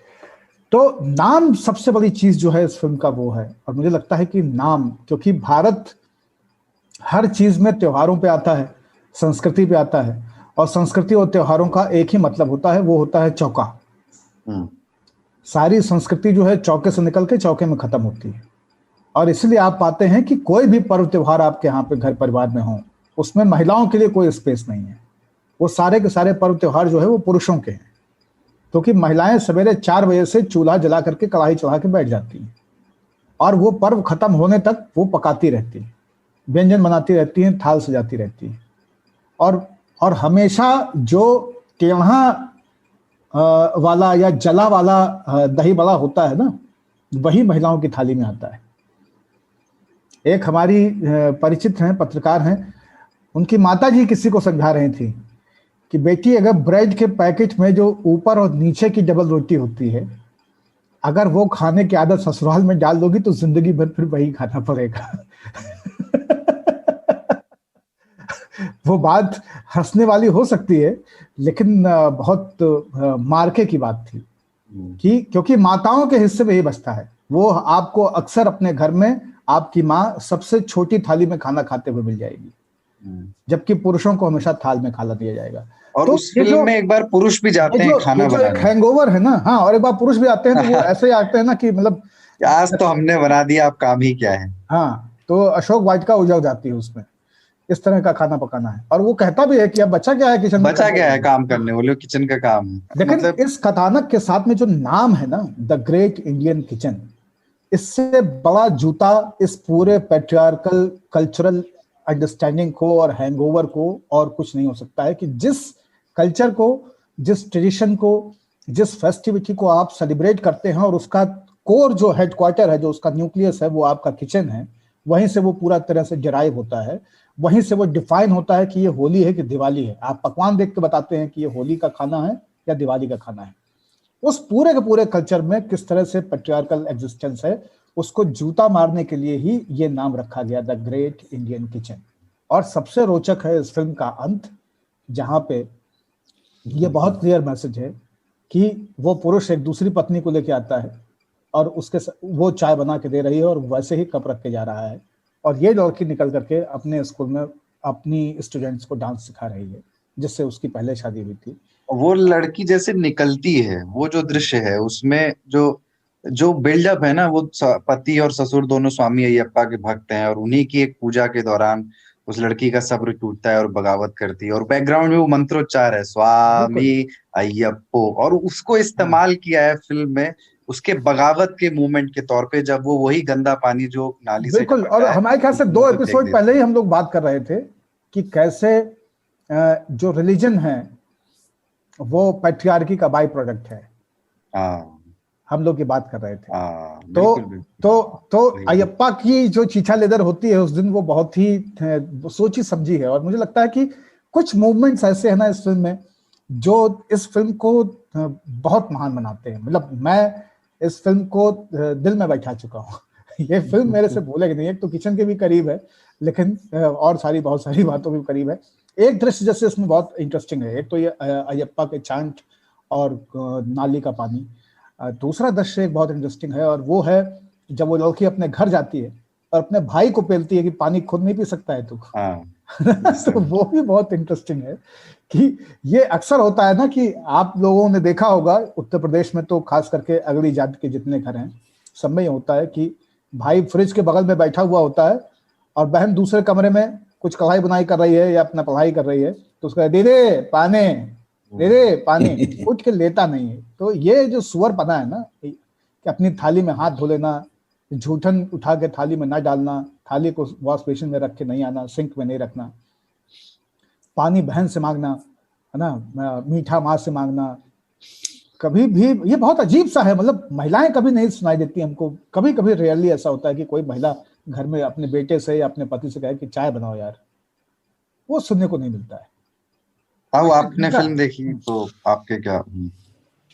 मैं कि बाबा ही रसोई को समझते हैं और बाबा ने बहुत अच्छी तरह से उसमें पैट्रियार्की के मूल को, और आप लोगों ने अयप्पा की भी चर्चा कर दी। अयप्पा का जो आंदोलन था पूरा का पूरा सबरीमाला वाला, वो पैट्रियार्की या जो स्थापित व्यवस्था है उसके खिलाफ ही था, और उसका कैसा उपयोग हुआ उसमें। तो मैं खाने के बारे में अपने आप को यहीं तक सीमित रखूंगा। और हाँ, लेकिन मैं चाहता हूं कि आप दूसरी फिल्म जो हम लोगों ने चर्चा की, जोजी, हाँ हाँ, मतलब मुझे लगता हाँ, है जोजी कि की भी चर्चा कर लेनी चाहिए। हाँ, तो वो जोजी जो है ना, वो घर में ही जो व्हाइट टाइगर हमने देखा है, एक वो एक कमाल का कैरेक्टर है वो हाँ, आपने व्हाइट अच्छा टाइगर। पॉइंट लगाया, वो घर में ही व्हाइट टाइगर। तो वो ऐसा नहीं है कि अद्भुत है व्हाइट कि टाइगर मनुष्य की, हमेशा क्लास में ही आएगा, कि एक क्लास से दूसरे क्लास में आएगा, वो घर में भी क्लास इक्वेशन अगर डिवाइडेड है तो व्हाइट टाइगर वहां पे भी पनप सकता है। और घर का ऑपरेशन भी दिखाया गया है। मैं कोई सहानुभूति नहीं है मुझे उस कैरेक्टर से, जो कि कोई स्पॉइलर बिना देते हुए मैं यह जरूर कहूंगा कि घर में भी ऑपरेशन का एक सिस्टम होता है, पिता भी ऑपरेशन होता है, वो सिर्फ महिलाओं का दमन नहीं होता। हमारे यहाँ जो रिस्पेक्ट कल्चर है ना, इसके बारे में मैंने लिखा था बहुत दिनों पहले, कि पाकिस्तान में जब कराची में एक दुर्घटना हुई थी विमान की, वो एक मोहल्ले में गिर गया था इस एयरपोर्ट पहुंचने के बावजूद। उसका कारण ये था कि हमारा जो रेस्पेक्ट का कल्चर है, हम रेस्पेक्ट करते हैं कि बड़ा जो बोल रहा है वो सही ही बोल रहा होगा ना। जो को पायलट था वह कुछ नहीं कर पाया, यहां तक कि एटीसी वाले ने बोला कि भाई साहब आप बहुत नीचे उड़ रहे हो, आप ऐसा करो, आप थोड़ा सा ऊपर चले जाओ, है ना, या ऊपर उड़ रहे हो आप थोड़ा सा नीचे आ जाओ, उसके बाद उतरने का प्रयास करना। तो चूंकि पायलट बहुत सीनियर थे, उन्होंने बहुत साल प्लेन चलाया हुआ था, तो उसने कहा कि नहीं नहीं मैं ठीक हूं, इट्स ऑल ओके। अरे जब आपको दिख रहा है कि इट्स नॉट ओके, जो बंदा देख रहा है उसको दिख रहा है कि इट्स नॉट ओके, बट उसने कहा ठीक है सर जैसा आप कहें, है ना। तो वो उस कल्चर से बहुत सारी दुर्घटनाएं होती हैं। तो हमारा जो परिवार में जो रिस्पेक्ट का कल्चर है कि पिता है तो फिर वो तो कोई सवाल ही नहीं है किसी का मुंह उठाने की। वो गलत बोल रहे हो सही बोल रहे हो, वो दमन कर रहे हो दूसरे का, तो आप भी देख करके भी चुप चुप रहते हो, ये कहते हुए कि मैं अपने घर में होता है, मेरे सभी के घरों में होता होगा। उसके बाद जो बड़ा भाई है, जैसे मैं बड़ा भाई हूं, अब मेरे दो भाई मैं जो भी बोलूं वो करने को तैयार होंगे, तो मुझे अपनी जिम्मेदारी समझनी चाहिए कि मैं जो कर रहा हूँ वो सही कर रहा हूँ। पर इसमें मैं अब वो स्पॉइलर नहीं खोलूंगा, बड़ा भाई सही करता है या नहीं करता है, पर घर में एक व्हाइट टाइगर के पैदा होने की और उसके बड़े होने की और अल्टीमेटली व्हाइट टाइगर जैसा बन जाने की जो प्रक्रिया है, उससे बहुत सारे भारतीय परिवार अगर सीखते नहीं है तो उनको सीखना चाहिए, और यह संभावना हर घर में रहती है। इसमें कुछ चीजें ऐसी हैं जैसे कि मकबूल अगर आपने देखी हो तो उसमें एक तब्बू थी और एक इरफान था। इसमें तब्बू नहीं है, मतलब तब्बू है पर तब्बू का वैसा कोई रोल नहीं है। और चकित करने वाली बात यह है कि जो बड़ा भाई है वो बलशाली भी है और जो छोटा है वो निकम्मा है, दूबर पातर कौनो गद का नहीं है। कोनो गद का नहीं है, और उसको लोग इस बात ये याद दिलाते रहते हैं कि वो कोनो गद का नहीं है। बहुत बड़ा फेलियर टाइप का आदमी है भी वो, उसका चरित्र भी वैसा है कि वह कुछ करने में ज्यादा इंटरेस्ट नहीं रखता, लेकिन उसका एक गोल है और उस गोल में वो बलशाली भीम को सहदेव पटखनी कैसे देता है, यह देखने के लिए आपको जोजी जरूर देखना चाहिए। शेक्सपियर के कथानकों को अगर आप पसंद करते हैं और या मैकबेथ को आपने यहाँ वहाँ ड्रामा थिएटर इधर उधर देखा है तो भी आपको देखना चाहिए। जैसा कि पिछली बार हमने चर्चा की थी फेलूदा के बारे में, बाबा ने बताया था कि क्यों दूसरी संस्कृति में जब वही कहानी चली जाती है तो उसका रंग अलग हो जाता है। तो आप Malayali Christian, Syrian Christian family में उनके धर्म के साथ संबंध, उनके पेस्टर के साथ संबंध, उनके पड़ोसियों के साथ संबंध, उनके ग्रामीण संरचना में विभिन्न लोग, रिश्तेदार, मित्र, सबका जो एक दूसरे से जो लिंक बना हुआ है, वो सभी कड़ियों को आप एकदम आराम से ट्रांसपेरेंट तरीके से देख सकते हैं। एक तो आपको समाज की थोड़ी समझ होती है, दूसरी कि वही फेलूदा को अगर किसी ने दूसरी तरह से दिखाया तो कितना मजा आएगा, जो कि किसी बंगाली को नहीं आया, जिसके बारे में बाबा बता रहे थे। निर्देशक को लगा कि सबने खराब किया है। मैं ये कहता हूं कि बहुत सारे, मैं यह नहीं कहता हूं कि मैकबेथ के सर्वश्रेष्ठ इंटरप्रिटेशंस में है, पर ये एक बहुत अच्छा इंटरप्रिटेशन है जिसमें कोई भी फूल पत्ती नहीं लगाई गई है, कोई मोर पंख नहीं लगाया गया है, बिल्कुल सादा नहा के गंजी पहना हुआ और बरमूडा नहीं पर वो कैप्री पहना हुआ मैकबेथ है। इन दोनों फिल्मों में अगर मैं अभी ग्रेट इंडियन किचन को किनारे रख दूं, तो जोजी और ये तोंडीमुथलम दृश्याक्षम, इन दोनों फिल्मों में, दोनों तमिल ये मलयालम फिल्में, इन दोनों फिल्मों में 3 चीजें मुझे दिखाई दी। एक तो मुझे मैकबेथ देखने को मिला, दूसरा मुझे व्हाइट टाइगर देखने को मिला, और थोड़ा सा मुझे पैरासाइट देखने को मिला। तो मुझे लगता है कि ये कमाल का मिक्स है। 3 फिल्में मैं रिकॉल कर पाया इन दोनों फिल्मों को देखते हुए। पैरासाइट भी मुझे थोड़ा सा रिकॉल हुआ, और ये आपका जो, मतलब आप पिछली बार कह रहे थे कि गजेंद्र राव उसका दीवाना हो चुका है, लेकिन गजराज, हाँ, लेकिन वही दीवानगी अब इधर भी हो गई है। उसने खास करके जोजी में तो कमाल है ही, लेकिन तोंडीमुथलम के बाद तो हम उसके फैन हो गए, मतलब 1 और 1 11 हो गया मामला वहां से। तो कमाल ठीक है। हाँ, मैं छोटी फिल्मों का फैन होता जा रहा हूँ। हाँ, छोटी फिल्मों का फैन होता जा रहा हूँ। मैं कुलदीप बताना चाहता हूँ कि ये चीज अगर आप देखें तो ये जो ग्रे है ना, इस ग्रे को जितनी मजबूती से कहने का साहस भारतीय सिनेमा, जब मैं भारतीय सिनेमा कहता हूं तो उसमें बहुत क्लियर होता है कि वो बॉलीवुड उसमें बहुत पसंगा बराबर है। तो भारतीय सिनेमा जिसमें ओटीटी वाले भी हैं, बॉलीवुड वाले भी हैं, लेकिन और बहुत सारे हैं, इन सब में आप देखें तो ग्रे को मजबूती से, कॉन्फिडेंस से कहने का मादा पैदा हो रहा है, और इसलिए ये कहानियां बहुत सहज, स्वाभाविक और अपनी जैसी हैं। आप पाताल लोक को देखिए तो उसमें वो ग्रे आपको बहुत मजबूती से दिखाई देता है। आपको बहुत व्हाइट लोग बहुत काले नजर आते हैं, ग्रे से बहुत सहानुभूति होती है ना, और बहुत ब्लैक लोग बहुत व्हाइट नजर आते हैं। तो ये, क्योंकि हम सब हैं ग्रे। हाँ, तो ये जो इमेज है ना, जिसमें कि काला और सफेद दरअसल नदी के किनारे भर हैं, और एक्चुअली समाज जो है वो ग्रे है, इसकी प्रतिस्थापना होती है इन फिल्मों से, और वो इन 3 फिल्मों से भी हो रही है, और वो व्हाइट टाइगर से भी हो रही है, वो पाताल लोक हम देख रहे हैं तो उससे भी हो रही है, वो हम अपने वो गोची गुरु वाले कौन सा था वो, सेक्रेड गेम्स, उसमें भी ग्रे वाले हैं। हाँ, ये तोंडीमुथलम दृश्याक्षम में एक चेस सीन है। मैंने बहुत चेस सीन देखे, मुझे बहुत आनंद आता है। गैंग्स ऑफ वासेपुर में था, बहुत मजा आया। ब्लैक फ्राइडे वाला तो मैं भूलता ही नहीं हूँ कभी, है ना, वो अच्छा है। इसमें भी एक चेस सीन है, उसमें एक चेस सीन है, वो इतना सुंदर चेस सीन है और इतना ओरिजिनल है, इतना मतलब गलती यही हुई है कि वो नाले में गिर गए हैं दोनों, वरना भाग के वो निकल ही जाता। और वो कितना नेचुरल है, मतलब निकलने की कोशिश, गिरना, झपट देना, ये कोई फैटबाजी नहीं है कि हवा में उछलते हुए आए और हाथ से दिल गिरा और अस्पताल में जाके किसी के सीने। हाँ, दोनों कहानी नहीं रहे, दोनों बिल्कुल धरातल पे आ जाते हैं, और बहुत इस बात से आनंद लगता है कि वो उतने ही मानव हैं। वो कोई फिल्म का हीरो नहीं है और कोई विलन नहीं है, कोई ताकतवर नहीं है, हम सभी जो है एक छोटे से गड्ढे में, और वो विवश हैं। तो बहुत अच्छा कमीज में तोंडीमुथलम शुरू होती है, जिस कमीज में नायक की पीठ पे जो कि चोर है, उसमें उसी कमीज में वो फिल्म खत्म होती है। और सबसे कमाल की चीज है कि इन फिल्मों का कोई खर्चा नहीं है, कोई सेट नहीं है, कोई तैयारी नहीं है। ये फिल्म यहाँ बना सकते हैं हम लोग, 3 ताल जहां अभी अपने अपने घरों में बैठे हुए हैं, यहाँ ये तीनों फिल्में बन सकती है। छोटी फिल्मों का जो जिक्र कर रहे थे, एक और वो नेटफ्लिक्स पे 4 शॉर्ट फिल्म्स का एक कलेक्शन आया है, नाम बड़ा अजीब लगा मुझे, अजीब दास्तान्स।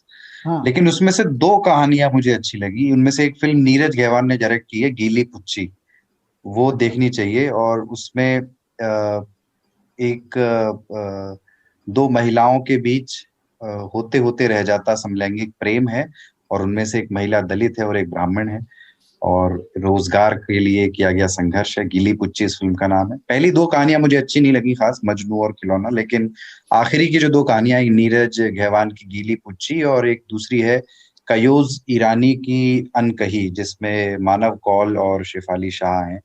तो वो एक माँ जो, मतलब जिसकी एक बेटी है और जो अपनी हियरिंग खोती जा रही है, उसकी वजह से वो साइन लैंग्वेज सीखती है, और फिर वो एक मूक लड़के के प्रेम में पड़ जाती है, क्योंकि वो साइन लैंग्वेज की ही वजह से। दोनों बहुत सुंदर। मानव कौल भी एक चरित्र है जिसके ऊपर नजर रखने की जरूरत है। अच्छी एक्टिंग, सधा हुआ, समझदार भी, हाँ, मतलब समझदार भी। कहानियों को समझने में समझ हाँ, पा भी नहीं। तो ठीक है, अगले विषय पे बढ़ते हैं, क्योंकि फिर हाँ एक ही पे करने के लिए बहुत कुछ बहुत हो जाता है मलयालम बात। हो गया है। हाँ, हाँ, तो ये विषय ये कि, और ये भी विषय वैसा अब ही रायता है। समेटने की तरफ भी चलना है हम लोग को। हाँ, तो ये इसमें ये है कि जब दिल्ली में एक हफ्ते के कर्फ्यू का ऐलान किया गया था, जो कि पहले से ही आसार थे, दिल्ली में शराब की दुकानों पे भीड़ बढ़ गई थी, और उस बीच एक महिला का वीडियो वायरल हुआ था, जो दिल्ली के गीता कॉलोनी में शराब की दुकान पर खड़ी थी। तो एक न्यूज एजेंसी वालों ने उसके आगे माइक लगा दिया, तो उसने कहा कि मैं 35 साल से पी रही हूँ और कोरोना में ये चीज फायदा करेगी, एक बार उनकी बात सुनवा देते हैं आप। तो बाबा और ताऊ महिलाओं के शराब पीने पर और उससे जुड़े आग्रहों पर इसके बहाने बात करना चाहते हैं, पर पहले ये जो बात ये महिला कह रही थी, उसके बहाने जागरूकता कार्यक्रमों और कम्युनिकेशन के फेलियर से बात शुरू करना चाहता हूँ, क्योंकि अ, बहुत सारे, जैसा ये भी कह रही थी, बहुत सारे लोगों को ये लगता है कि कोरोना से, अल्कोहल से कोरोना मर जाता है, सैनिटाइजर में अल्कोहल होता है, तो शरीर के अंदर भी अल्कोहल होगा अगर, तो शायद कोरोना को मार देगा, वो गले में पहुंच गया तो 2 घूंट से मर जाएगा। ये नासमझी पैदा कैसे होती है, और ये किसका फेलियर है? ये हमारे यहाँ ऐसा लोग समझ लेते हैं, इसको सत्य मान लेते हैं, तो ये फेलियर किसका? उसका एक चीज है कि देखिए, जैसे अरब में ऊंट का पेशाब और इंडिया में गाय गौमूत्र, है ना, जो उपलब्ध होता है, जो आदमी आसानी से कर सकते हैं उसको करते हैं। जहां पे जो चीज उपलब्ध होती है वह हर चीज की दवा होती है, नंबर एक। नंबर दो, जो सबसे ज्यादा इंपॉर्टेंट है, वो ये है कि आप किसी खैनी खाने वाले से पूछो, वो बोलेगा अरे एक खैनी खाने वाला बता दीजिए जिसको कोरोना हुआ हो। सवाल ही नहीं हो हम सकता। कहते हैं मसाला खाने वाले को नहीं होता। हाँ, तो जो शराब पीने वाले को पीने का बहाना चाहिए। उस महिला ने बहुत स्पष्ट कहा, मैं उसकी स्पष्टवादिता का बड़ा फैन रहा। उन्होंने बहुत क्लियर कहा कि देखो 35 साल से एक पेग रोज पी रही हूं मैं, दूसरी डोज आज तक नहीं लिया मैंने, है ना। खुशवंत सिंह अपने 2 पेग, जोहरा सहगल जो बहुत लंबी उम्र जी, उनका मानना था कि वो जो विस्की का 1 पेग लेती हैं वह उनके स्वस्थ और लंबी उम्र का राज है। एके हंगल, हबीब तनवीर, भीमसेन जोशी, मतलब बहुत सारे नाम हैं। हाँ, तो जो लंबा जीते हैं, जो लंबा जीते हैं, वह, जैसे हम टिप्स लेते हैं ना, अगर किसी के डोले अच्छे होते हैं उसको पूछते हैं कि क्या खाते हो, अगर वो अखरोट खा रहा होता है तो वो सबको अखरोट बताता है, और बाकी लोग भी अखरोट खाना शुरू कर देते हैं। पता चलता है अखरोट से डोले नहीं बनते। सब चीज का तो ये जो पीने वाले हैं उनको पीने का एक तो बहाना चाहिए, दूसरा जस्टिफिकेशन। मैं ताऊ ने अखरोट खाया कोरोना भर, पिछले साल फेल करके ताऊ की सारी जैकेट छोटी पड़ गई और बाल ज्यादा सिल्की हो गए। हाँ, तो अखरोट से बाल अच्छे हो, ऐसा कहा जाता है। हाँ। हकीकत यही है कि जो पीने वाले हैं वो तो यही मानकर चलते हैं कि मैंने ये भी सुना है, आपको कुछ खबरें आई थी कि जो सिगरेट पीते हैं वो कोरोना से ज्यादा संक्रमित नहीं हुए हैं, ऐसा करके कुछ खबरें आई थी। तो उसको सबसे ज्यादा प्रचारित करने वाले कौन थे? जो पीते हैं, है ना। जो वाइन पीते हैं वो हमेशा वो न्यूज आगे बढ़ाते हैं, फॉरवर्ड करते हैं व्हाट्सएप में भी कि 2 ग्लास वाइन रोज पीने से हृदय जो है स्वस्थ रहता है।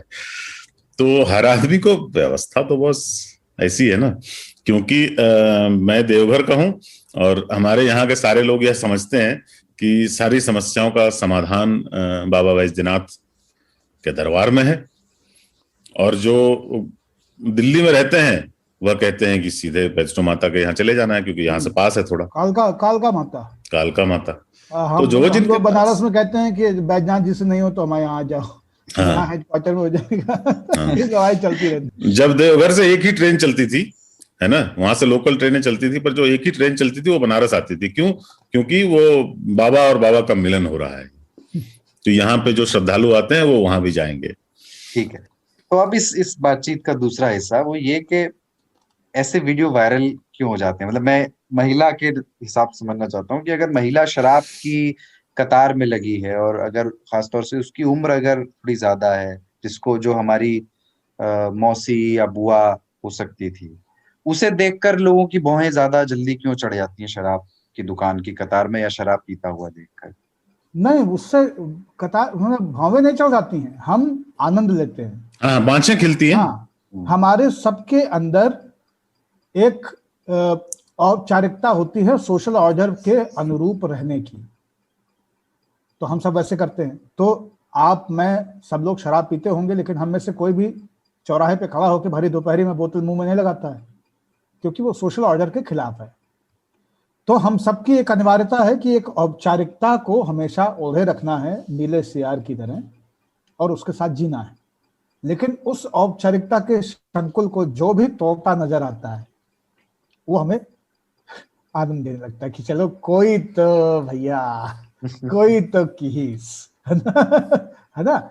इसलिए केजरीवाल से अगर आप असहमत हैं, तो केजरीवाल को किसी ने भी कालिख लगाई है, स्याही फेंक दी है, थप्पड़ मार दिया है, वो आपको आनंद देगा, क्योंकि आप असहमत हैं। अगर आप सहमत होते तो आपको दुख देता, लेकिन आप असहमत हैं तो आपको आनंद देगा। दूसरा क्या है कि महिला अगर ये कह रही है शराब के बारे में बता रही है, तो आप ये सोचिए ना कि हर पुरुष की बाछें कैसे खिलती हैं। हर पुरुष घर में महिलाओं से, जिनके यहाँ महिलाएं नहीं पीती हैं, ये सुनता रहता है, मर जाओगे, घर फूक जाएगा, बच्चे बर्बाद हो जाएंगे, मत पिया करो, नास काटे हुए हो, तुमको कोई परवाह नहीं है, पी के पड़ा रहता है, नास पीटा, ये वो, दहीजरा फैजरा, क्या क्या नहीं कह दिया जाता है। कई तरह के बीफ हैं इसमें। लेकिन वही महिलाएं, उनकी एक प्रतिनिधि जब आपको कहती है कि बस 2 लगाओ फिट रहो, तो आपको लगता है कि वाह, जंग जीते। अब घर जाके कितने लोगों ने अपने यहाँ महिलाओं को दिखाया, ये देखो चाची क्या कर रही, तुमसे ज्यादा चमक रही हैं, लाइट तुमसे ज्यादा है चेहरे पे इनके, तुमसे ज्यादा चुस्त है, तुमसे टिफिन नहीं उठता है, देखो पूरा कार्टन उठाए हुए हैं। ये एग्जाम्पल वहां से लेकर के जाना है। और तीसरी चीज जो हम एक बार बहुत पहले शुरुआती एपिसोड्स में चर्चा कर चुके हैं, ये मानवीय प्रवृत्ति है कि जब भी कोई लकीर से गिर जाता है ना, तो हम उसकी हंसी उड़ाते हैं। और ये बहुत रेयर है, ये भी मतलब अब धीरे धीरे सामान्य हो रहा है। ठेके पे पहले लाइनें पुरुषों की ही लगती थी, फिर धीरे धीरे ऐसे ठेके खुले जिसमें कि वॉक इन होने लगा, तो फिर महिलाएं कंफर्टेबल हो गई कि वो भी वॉक इन कर सकती हैं। तो वहां पे भी थोड़ी सी पहले उस पे ना बातचीत शुरू हो जाती थी लोगों में, अरे लड़कियां आई हुई हैं यहाँ तो, है ना। अब धीरे धीरे वो सामान्य हो रहा है। जैसे एक मॉल है दिल्ली में जिसमें सिर्फ शराब की ही दुकानें हैं, तो वहां पे महिलाएं, लड़कियां, कम उम्र की लड़कियां भी जो योग्य हैं पीने लायक, वो सब घूमती हैं दुकानों में और अपने अपने पसंद की चीजें खरीदती हैं। तो अभी जैसे आप किसी छोटे शहर में जाओगे और किसी बार में चले जाओगे तो वहां सिर्फ पुरुष मिलेंगे, और बड़े शहरों में बार में लड़कियां भी होती हैं, है ना। वहां पे किसी आदमी को ले आओ तो वो सडनली उसको लगता, अरे यार ये क्या देख रहा हूं मैं, उनको ये असामान्य सा लगता है। तो ठेके पे उस दिन जहां पे कि रैला पड़ा हुआ है, वहां पे एक महिला अपना कोटा और अपने परिवार का कोटा खरीद रही दिखती हैं, तो और ऐसे बेबाक होके बोल रही हैं, तो हमारे लिए ये रहता है कि ये अनोखी चीज है। बिल्कुल, क्योंकि हमारी चेतना का जो दरवाजे हैं वो आए हैं मध्यम वर्ग से और बड़ी जातियों के परिवारों से। क्योंकि किसी दलित के लिए ये कोई चौंकाने वाली घटना नहीं होती, क्योंकि उसने घर में महिलाओं को शराब बनाते, पीते और शराब के 10 और इस्तेमाल करते हुए देखा है, तो उनके लिए आश्चर्य की बात नहीं है। और जो ताऊ बता रहे हैं, लखनऊ कानपुर में भी महिलाएं शराब खरीदती हैं, ऐसा नहीं कि वहां नहीं खरीदती हैं, ऐसा नहीं कि लखनऊ में एक भी महिला नहीं है जो शराब पीती हो, ऐसा कतई नहीं है। वहां पे ऑटो वाला खरीद के लाता है, वो बैठी रहती है। वहां पे रिक्शे वाला खरीद के लाता है, वो रिक्शे में बैठी रहती है ना। तो रिक्शे वाले को थोड़ी देर पहले 50 मीटर दूर रिक्शा लगा देता है, ब्रेक पकड़ करके, और उसके ऊपर वो धागा पहना देता है कि रिक्शा आगे नहीं बढ़े, और उसके बाद फिर वो पैसा लेके जाता है, ले आता है। इसके बदले में उसको 15-20 रुपए एक्स्ट्रा मिलते हैं रिक्शे वाले को। तो ये व्यवस्थाएं हर जगह हैं। एक फिल्म आई थी विकी डोनर, और उस फिल्म को मैं बहुत क्रांतिकारी मानता हूं एक लिहाज से, क्योंकि उसमें सास और बहू दोनों बैठ के साथ में लाजपत नगर के एक पंजाबी परिवार में, जहां से वो विक्की डोनर निकला है, वो बच्चा जो है, वो बैठ के साथ में शराब पीती थी रात में। और मुझे लगता है कि वो एक ऐतिहासिक दृश्य था, क्योंकि उसके पहले सिनेमा में आम घरों की महिलाओं को कभी भी शराब पीते हुए दिखाया गया हो, ऐसा मुझे याद नहीं आता है। महिलाओं ने प्यार में दिल टूटने पे शराब पी है, वो गॉड मदर रही हैं इसलिए उन्होंने शराब पी है, वो कोई दस्यु सुंदरी रही हैं इसलिए उन्होंने शराब पी है, उन्होंने कहीं पार्टी में शराब पी है अपने बॉयफ्रेंड के साथ में, सामान्य घरों में, मतलब सामान्य मानविकी को शराब पीते हुए हम लोगों ने वही देखा था। ये टीवीएफ का एस्पिरेंट्स नहीं आया अभी यूट्यूब पे, 2 एपिसोड उसके आए हैं, उसमें भी एक मतलब वो राजेंद्र नगर का इलाका दिखाया गया दिल्ली में, जहाँ सब यूपीएससी की तैयारी करने वाले लड़के किराए पे रहते हैं। तो वहाँ एक बगल में एक सरदार जी रहते हैं जो फुल वॉल्यूम पे समाचार सुनते हैं, जिससे आसपास के बच्चे जो है वो बाधित, उनका काम पढ़ना लिखने में व्यवधान होता है। तो वो जो सरदार जी हैं और उनकी पत्नी जो है वो साथ में वो पैग लेते हुए उनको दिखाया गया है। तो क्या बात है। देख करके और लगा। मैं कुछ व्यक्तिगत एक बात रखना चाहता हूँ, ताऊ कुछ कहना चाह रहे हैं उसके पहले एक लाइन में बस, कि शराब पीती हुई महिलाएं मुझे बहुत अच्छी लगती है। हाँ, एक मैं लुधियाना रहता था, तो वहां पे एक दिन ना ट्रैफिक जाम लग गया था। मैं दफ्तर से घर की ओर जा रहा था, तो मुझे लगा कि ट्रैफिक कोई शायद एक्सीडेंट हो गया या कुछ। अब चूंकि लंबा ट्रैफिक जाम था तो मैं यूं निकल कर आगे गया देखने के लिए।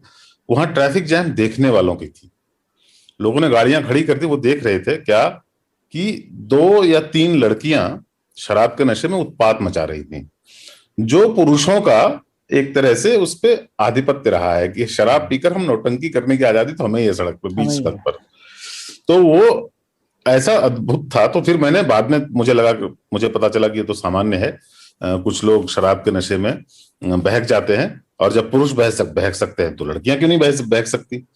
लड़के जब इतना हंगामा, तो वो क्या कर रही थी, वो लड़ाई कर रही थी बस, है ना, और वो गाली गलौज भी कर रही थी, जो कि लोगों के लिए आकर्षण का केंद्र बन गया था। तो लोग खड़े होकर सिर्फ आनंद ले रहे थे। उसमें से 1-2 लोगों को उन्होंने तमाचे भी लगाए कि क्या देख रहा है बे, है ना। तो चूंकि ये देखने की हमें आदत ही नहीं है, अब धीरे धीरे बड़े शहरों में लोगों को यह देखने की और यह स्वीकार करने की कि यह सामान्य है, वो क्षमता आ गई है। बाबा तो बोल रहे हैं कि मुझे अच्छा लगता है, तो उस स्थिति तक पहुंच गए हैं हम। पर छोटा, अब धीरे धीरे वो तो लेकिन आप ध्यान रखना कि जिस महिला के बारे में हम बात कर रहे हैं, जो कि आंटी जिनके ऊपर इतना प्रहसन आनंद उठाया जा रहा है, वो पहने हुए क्या थी, वह भी बाय द वे जो दिमाग में चित्र है ना शराब पीने वाली महिलाओं का, उससे बिल्कुल अलग थी, एकदम अलग थी, है ना। वो सामान्य घरेलू महिला की तरह आई थी, न कि मैं वो मौसी और बुआ वाला रखना। हाँ, तो वो आनंद तो अलग ही है ना, लोगों का कुछ अपना सा लगा उनको।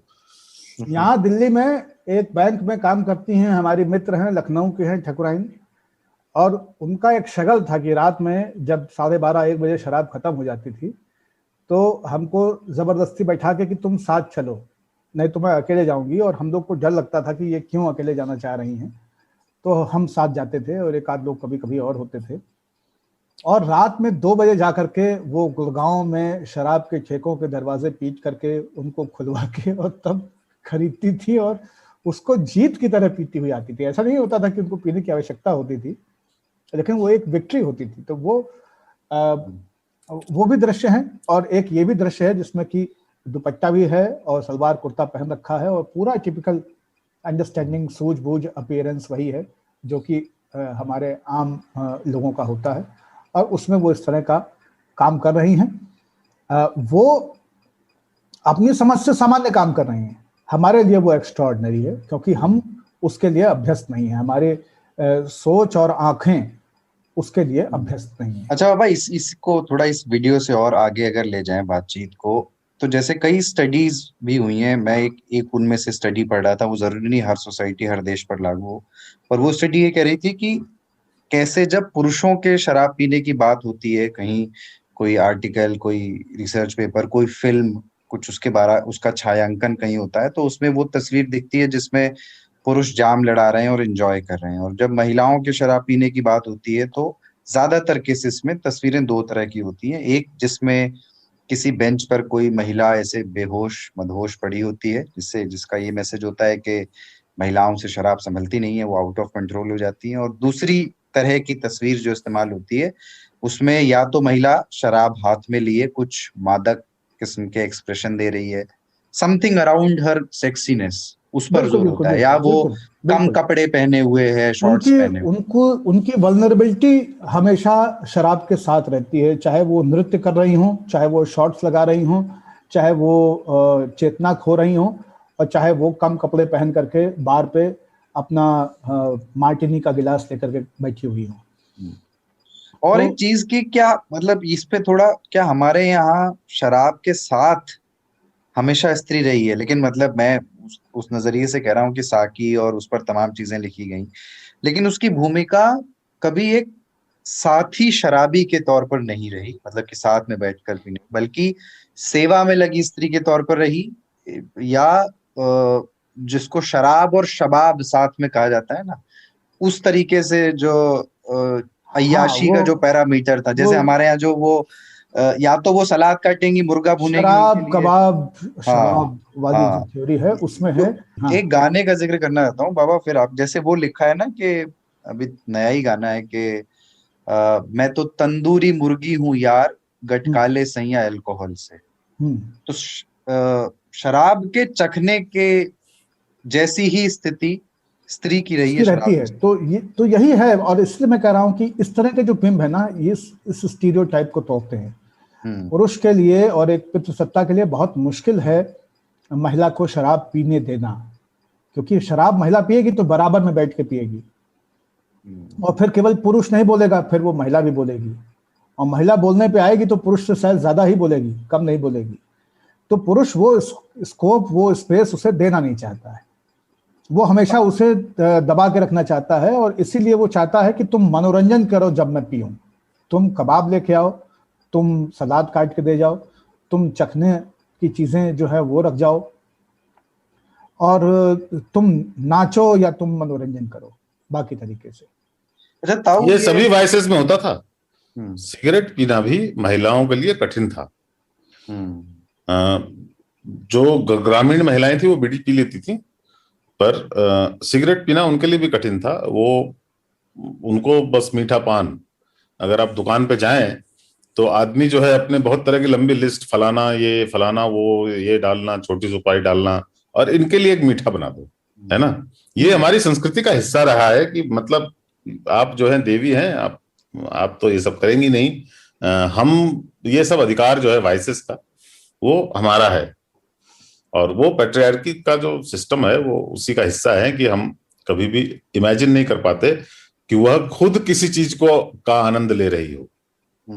समझ रहे हो, वह आनंद में सहयोगी होनी चाहिए। वही। तो खाना भी हमारे लिए, जो ग्रेट इंडियन किचन से हमने शुरू किया, खाना भी हमारे लिए बन रहा है, वो बना रही हैं, है ना।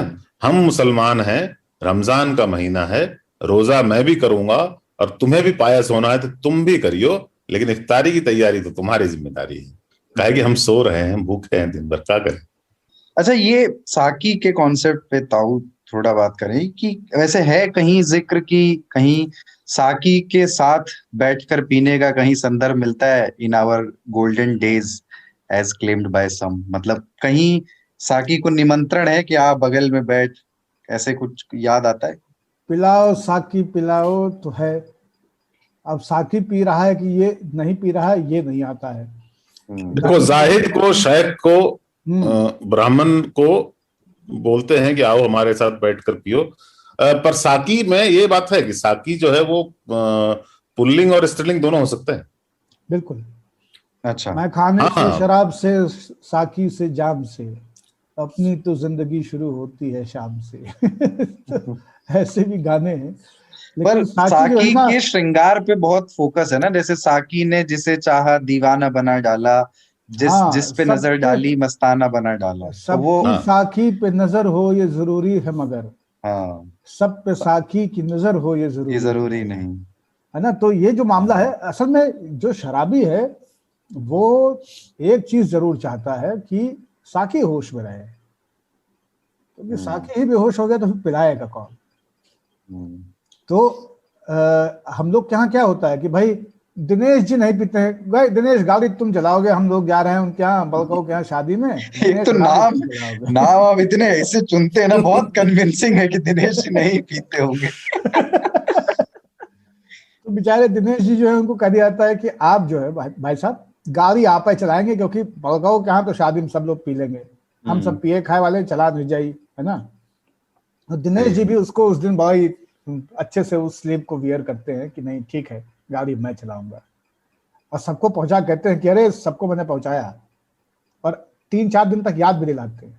तो साकी लोग ऐसा ही चाहते हैं, जो खुद मदहोश ना हो, आपको पिलाता रहे, आप बेहोश हो और आपको फिर उठा के छोड़ के भी आए हो। साकी की जिम्मेदारी केवल इतनी नहीं है। हाँ, घर का रास्ता महकदे से वो साकी की जिम्मेदारी है। और एक लाइन हजरत अमीर खुसरो की है, जो मुझे लगता है कि साकी और शराब नौशी के ताल्लुक से उससे श्रेष्ठ पंक्ति दुनिया में दूसरी लिखी ही नहीं गई है, जिसमें कि वो अथॉरिटी के तौर पे अपने आप को लगाते हैं, अपने आप को जनाब कहते हैं, और साकी को एड्रेस करते हुए वो उसे ऑर्डर दे रहे हैं, निर्देश दे रहे हैं कि साकी तुझे कसम है जनाबे अमीर की, बहती रहे शराब में कश्ती फकीर की। अरे है ना। तो पीने का तसव्वुर तो फकीरों के माफिक है कि कभी भी उसमें अपना कमंडल डाल करके भर के वो पी लेंगे, लेकिन ऑर्डर करते समय वो बहुत ऑर्डरली है और वो अपने आप को जनाबे अमीर लगाते हैं कसम है जनाबे अमीर की, बहती रहे शराब में कश्ती फकीर की। इसी बात को दिल्ली का बंटी भी कहता है। मैं जब तो भाई बियर तो टोक्यो में रहनी चाहिए।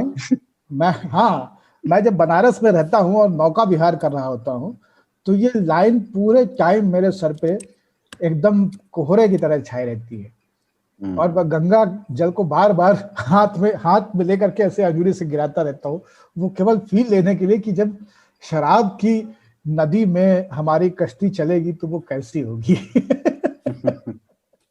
एक वो उनका भी है जिगर मुरादाबादी का, साकी की हर निगाह पे बल खा के पी गया, लहरों से खेलता हुआ लहरा के पी गया, आजुर्दगी खातिर साकी को देखकर मुझको वो शर्माई की शर्मा के पी गया। क्या बात है, क्या मैं एक एक को समझा के पी गया।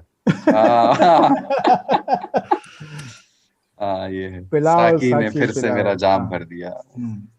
ठीक है, चलिए एक बिजार स्टोरी यहाँ पे ले लेते हैं। तो महिला हमेशा साकी रही है लोगों के लिए, और इसलिए उसको इंतजामिया कमेटी का प्रभारी बना के रखा गया है ना। और मुहज्जिस मेहमान अल खुसूसी जो है वो हजरात खुद रहे हैं।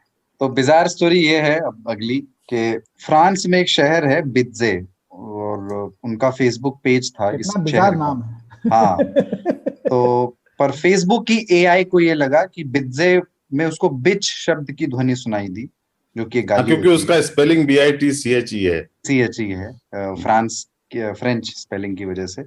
तो फेसबुक ने वो पेज डिलीट कर दिया, हालांकि ये बात फेसबुक को बताई गई और महीने भर बाद अब वो पेज फिर से बहाल हो गया है। तो एआई की समस्याओं पर तो हमने कई बार बात की है, प्याज को लेकर के। हाँ, शुरुआत में की थी, प्याज के शेप में फेसबुक को अश्लीलता दिखी है, लेकिन आज ना थोड़ा बाबा शहरों के नाम पे बात करते हैं, शहरों के नाम, उनकी ध्वनिया, उनका साउंड, और हमारे यहाँ नामकरण की क्या क्या पद्धतियां हैं, क्या क्या लोक कहानियां हैं, क्या क्या किस्से हैं। जैसे हमारे यहाँ बड़े अजीब किस्म के नाम वाले जगह हैं। जालंधर में एक जगह काला बकरा, और बिहार में नरकटियागंज है ही, चित्रकूट के पास एक कस्बा है पनौती। तो हमारे यहाँ ये अच्छा कई तरह के सफिक्स ये सब इस्तेमाल होते हैं। जैसे हरियाणा में हेड़ा है, कापस हेड़ा, डुंडा हेड़ा, और राजस्थान और हरियाणा दोनों जगह गढ़ बहुत मिलते हैं, बहादुरगढ़, महेंद्रगढ़। कला और खुर्द पे एक बार हमने बात की थी, उत्तर प्रदेश में बहुत है। मऊ है बहुत उत्तर प्रदेश में, मऊ है, सासा मऊ और मऊ, एक मऊ रानीपुर है जिसमें मऊ पहले आ जाता है। पुर और बाद तो खैर पैन इंडिया मिलते हैं, मतलब हाँ, पुर जो है वो पुरम से बना है, जो हमारे यहाँ पहले नाम जो है नगरों के वो पुरम होते थे, तो उससे बना है। और गंज जो है वो घाट है, तो अच्छा। जहां पे भी गंज हो वो समझिए वहां पे कोई नदी है। हालांकि कुछ लोगों ने बाद में इसका मिसयूज किया है, उनको मतलब ये पता नहीं था कि गंज किसे कहते हैं, तो उन्होंने ऐसी जगहों के भी नाम गंज रख दिए जहां पे आसपास कोई नदी दिखती नहीं। पर मैं मानता हूँ ज्यादातर जगहों पे जहां पे गंज हो वहां पे एक नदी होती थी। और ये बाद जो है गाजियाबाद आबाद है वो अच्छा सारा आबाद है। अच्छा गाजियाबाद। तो हाँ, इलाही आबाद जो अब जिसे हम इलाहाबाद कहते हैं, हाँ, और गाजियाबाद गाजियाबाद है, इस्लामाबाद इस्लामाबाद है। तो ऐसा है, आबाद वो है जो आबादी है जिससे आबाद होते हैं। पुरम जो है वो नगरों के केंद्र को कहा जाता था, है ना। तो वो पुरम अब पुर हो गया बाद में। और ये जो गढ़ है, गढ़ बहादुर गढ़, गढ़ सारे गढ़ हैं, वो तो गढ़ ही है। या हाँ, वहाँ गढ़ियां रही हैं, वहां पे गढ़ रहे हैं। नजफगढ़, हाँ, तो बादरगढ़, महेंद्रगढ़। नजफगढ़। हाँ। तो इस एरिया में बहुत गढ़ मिलेंगे आपको। पंजाब, हरियाणा, पश्चिमी उत्तर प्रदेश, इन जगहों पे गढ़ जो है ज्यादा मिलेंगे आपको पूरब के हिसाब से, क्योंकि उधर उतने उतने आक्रमण ही नहीं होते थे और उतने गढ़ भी नहीं थे। और ये हेड़ा क्या है, मतलब ये जो हरियाणा में मिलता है, कापा सेड़ा बॉर्डर? हेड़ा हेड़ा दोनों, हाँ, ये भी कस्बों के लिए इस्तेमाल हुए शब्द है। अच्छा, जैसे ये अपने यहाँ कलां और खुर्द है, कौन सा हाँ, इसमें बड़ा होता है बाबा? एक बड़ा है एक छोटा है ना? ये कलां बड़ा है खुर्द छोटा है? कलां बड़ा है। कलां बड़ा है, जिसका हाँ, कलां होता है उसका खुर्द भी होता ही है। हाँ, तो अब खुद यहाँ कला, अब यहाँ खुर्द। हाँ हाँ, तो वो प्लाटून और बटालियन वाला फर्क है। हाँ, कोसी कलां और कोसी खुर्द। हाँ, और हरियाणा और पश्चिमी उत्तर प्रदेश में आपको स्त्री पुरुष भी मिलेंगे नाम, जैसे बिरौंडा बिरौंडी, दोनों आसपास ही होंगे। हाँ, महला महली, ठीक है, महला जो है बड़ा वाला हिस्सा है, महली छोटा वाला है। मुजफ्फरनगर के जो दंगे बहुत चर्चित हुए, उसमें जहां पे सबसे ज्यादा आगजनी मारकाट हुई थी, वो कुटबा कुटबी 2 गांव है। और ये जो सराय है दोनों दिल्ली गांव में था, तो वो है सराय, सराय ही थी, बेर सराय, कटवारी। हाँ, सराय, हाँ, वो सब सराय थे, वो सब सराय थी। और ये जो, क्योंकि आपका ये था हाईवे था, नेशनल हाईवे था आपका, ये इनका शेषाशुरी का तैयार किया हुआ, तो उसके आसपास लोगों को रुकने ठहरने की, तो ये यहाँ पे दिल्ली एक बड़ी चुंगी थी, क्योंकि कैपिटल थी, तो ये बड़ी चुंगी थी। तो यहाँ पे ट्रेडर्स रुकते थे, रुक करके अपना रसद पानी, आगे की यात्रा उनको जाना है ढाके जाना है, और वो लाहौर से या पेशावर से आ रहे हैं, तो अब वो यहाँ पे डाल करके बीच में उनको बैग से भी मिलना है, तबीयत खराब हो गई है, कुछ सामान भी लेना है, पुराना पिछली बार का बकाया था वो भी वसूलने जाना है, और जिससे वसूलने आए हैं वो गया हुआ है। तो पहले यात्राएं ऐसे थोड़ी होती थी कि 24 घंटे में पहुंच लेना है, अब निकले हैं पहुंचेंगे, तो कितना समय लगेगा ये कोई नहीं जानता है। अच्छा, आप लोग तो दोनों लोग घूमते रहते हैं, घूमते रहे, अभी कोविड में नहीं जा पा रहा कोई भी, लेकिन तो ये हाकिम सराय, बेर सराय, लाडो सराय, कटवारिया सराय, ये सारी है ना, फलाने की सराय, इनकी सराय, ये सारी सराय जो है, ये दरअसल सराय खाने हैं, जो कि ट्रेवलर्स के लिए रुकने ठहरने का, और इनका अपना एक मार्केट होता था। जैसे कि मार्केट हम लोग देखते हैं पहाड़गंज में या बाकी जगहों पे, कि वहाँ पे भोजन, मदिरा, मैथुन, चोर, उचक्के, अंगरक्षक, सिपाही और मजदूर सब उपलब्ध होते थे। अच्छा, मैं ये कह रहा था कि आपको अपनी अतीत की यात्राओं में कभी और दिलचस्प नाम वाले कुछ कस्बे, गांव, शहर? मेरा जो अपना गांव है उसका नाम अब ये अपभ्रंश भी होता है कि कैसे नाम घिसते घिसते क्या से क्या हो जाते हैं। जैसे मेरा अपना गांव जो है, जो मेरा पैतृक गांव है, जहाँ पे हमारे पिताजी का जन्म हुआ, हमारा तो नहीं हुआ, लेकिन देहरी जो है हम लोग की, अब उसका नाम किसी जमाने में रखा गया था परसुदेवपुर, और अब उसका नाम जो सारी जगहों पे अभिलेखागार से लेकर के और सारे कागज खसरा खतौनी में है और लोक प्रचलन में है, वो है परसदेपुर। अच्छा, परसदेपुर। हाँ, तो बोलते बोलते मोल्डिंग आ गई उसमें। और यही होता है कि मेरे ख्याल से महावीर प्रसाद द्विवेदी ने या किसने, तो रामचंद्र शुक्ल ने, किसी ने कहा था कि हिंदी खड़ी बोली जो है वो अधपकी दाल है साबुत उड़द की। अभी उड़द जो है वो ठुर्रे ठुर्रे हैं, जबकि अवधी और ये जो बाकी भाषाएं हैं जिनको हम बोली कहते हैं अब आजकल, वो दरअसल घुटी हुई पकी हुई दालें, उनमें इतनी मोल्डिंग आ गई है, उनमें इतनी लचक आ चुकी है, इतना वो घिस चुकी है, कुएं की जगत की तरह वो सॉफ्ट चिकनी हो चुकी है। मैं इसलिए बोलता हूँ ना, हिंदी जो है खड़ी बोली है, और क्योंकि वो मतलब खड़ी है, वो हाँ, सावधान की मुद्रा में खड़ी है, और हाँ, ये सब आराम से लेटे हैं, इनको विश्वास है, कॉन्फिडेंस है। हाँ, तो ये है, तो ये सारे के सारे जो है, इसीलिए आप पाएंगे कि हिंदी के नाम जो है उनमें मोल्डिंग की गुंजाइश नहीं है, वो इतनी सख्त है, वो इतनी औपचारिकता की मारी है कि वो शिवालय में खड़े हुए भगवान राम या हनुमान जी की तरह वैसे ही खड़ी रहेगी हजारों साल में भी, उसमें मोल्डिंग की गुंजाइश नहीं है। खड़ी बोली का ये चरित्र है, जबकि बाकी भाषाओं में और उनका प्रभाव आपको नामों में खासा दिखता है। तो अब नरपतिगंज था, अब वो नरपतगंज हो गया, है ना। और नरसीपुर, वो कभी किसी जमाने में नरसिंहपुर रहा होगा, वो नरसीपुर हो गया। ये प्रतापगढ़ के पास, जब आप ट्रेन से आए काशी विश्वनाथ से, बनारस से रायबरेली की तरफ, तो एक जगह है पृथ्वीगंज, अब वो पृथ्वीगंज कभी रहा होगा, और वहां का एक आदमी हमारे यहाँ मोरंग बालू की टाइल है सिविल लाइन पे, वहां पे वो चाय बेचता था, तो उसको हम लोग पृथ्वीवा बुलाते थे, अरे पृथ्वीवा, अरे पृथ्वीवा, कि वो पृथ्वीगंज का था बेचारा, तो पृथ्वीवा हो गया। उसका असली नाम क्या था कोई नहीं जानता। यूपी में नाम, मैं जब गुजरता हूँ ना, तो एक जगह आती है फफूंद। हाँ, फफूंद, ये आगरा के पास है ना, फफूंद तो आती है, फफूंद। आपके अब बहुत सुंदर नामों में एक है बाप। फाफा मऊ, फाफा तो कहीं शब्द में नहीं है, बोलचाल में नहीं है हमारे यहाँ, लेकिन फाफा मऊ अजीब सा नाम। फिटकरी भी है यूपी में, फिटकरी एक जगह, एक कस्बा है फिटकरी नाम का। हमारे जो गांव के आसपास गांव हैं उनके नाम आप सुनेंगे तो चौंक जाएंगे, टंटापुर, नेनौती, नेनाय, बारा, इस तरह के नाम हैं, बड़े सुंदर। तो हाँ, डी, सलोन, तिलोई, तिलोई वहां पे है, तिलोई तो है, हाँ, तिलोई तो विधानसभा एक अपना जो जहां से आपने नरकटियागंज बोला ना, उससे आप और पूरब जाएंगे तो वहां पे नाम इतने आसानी से रखे गए हैं कि मजा आ जाता है ना।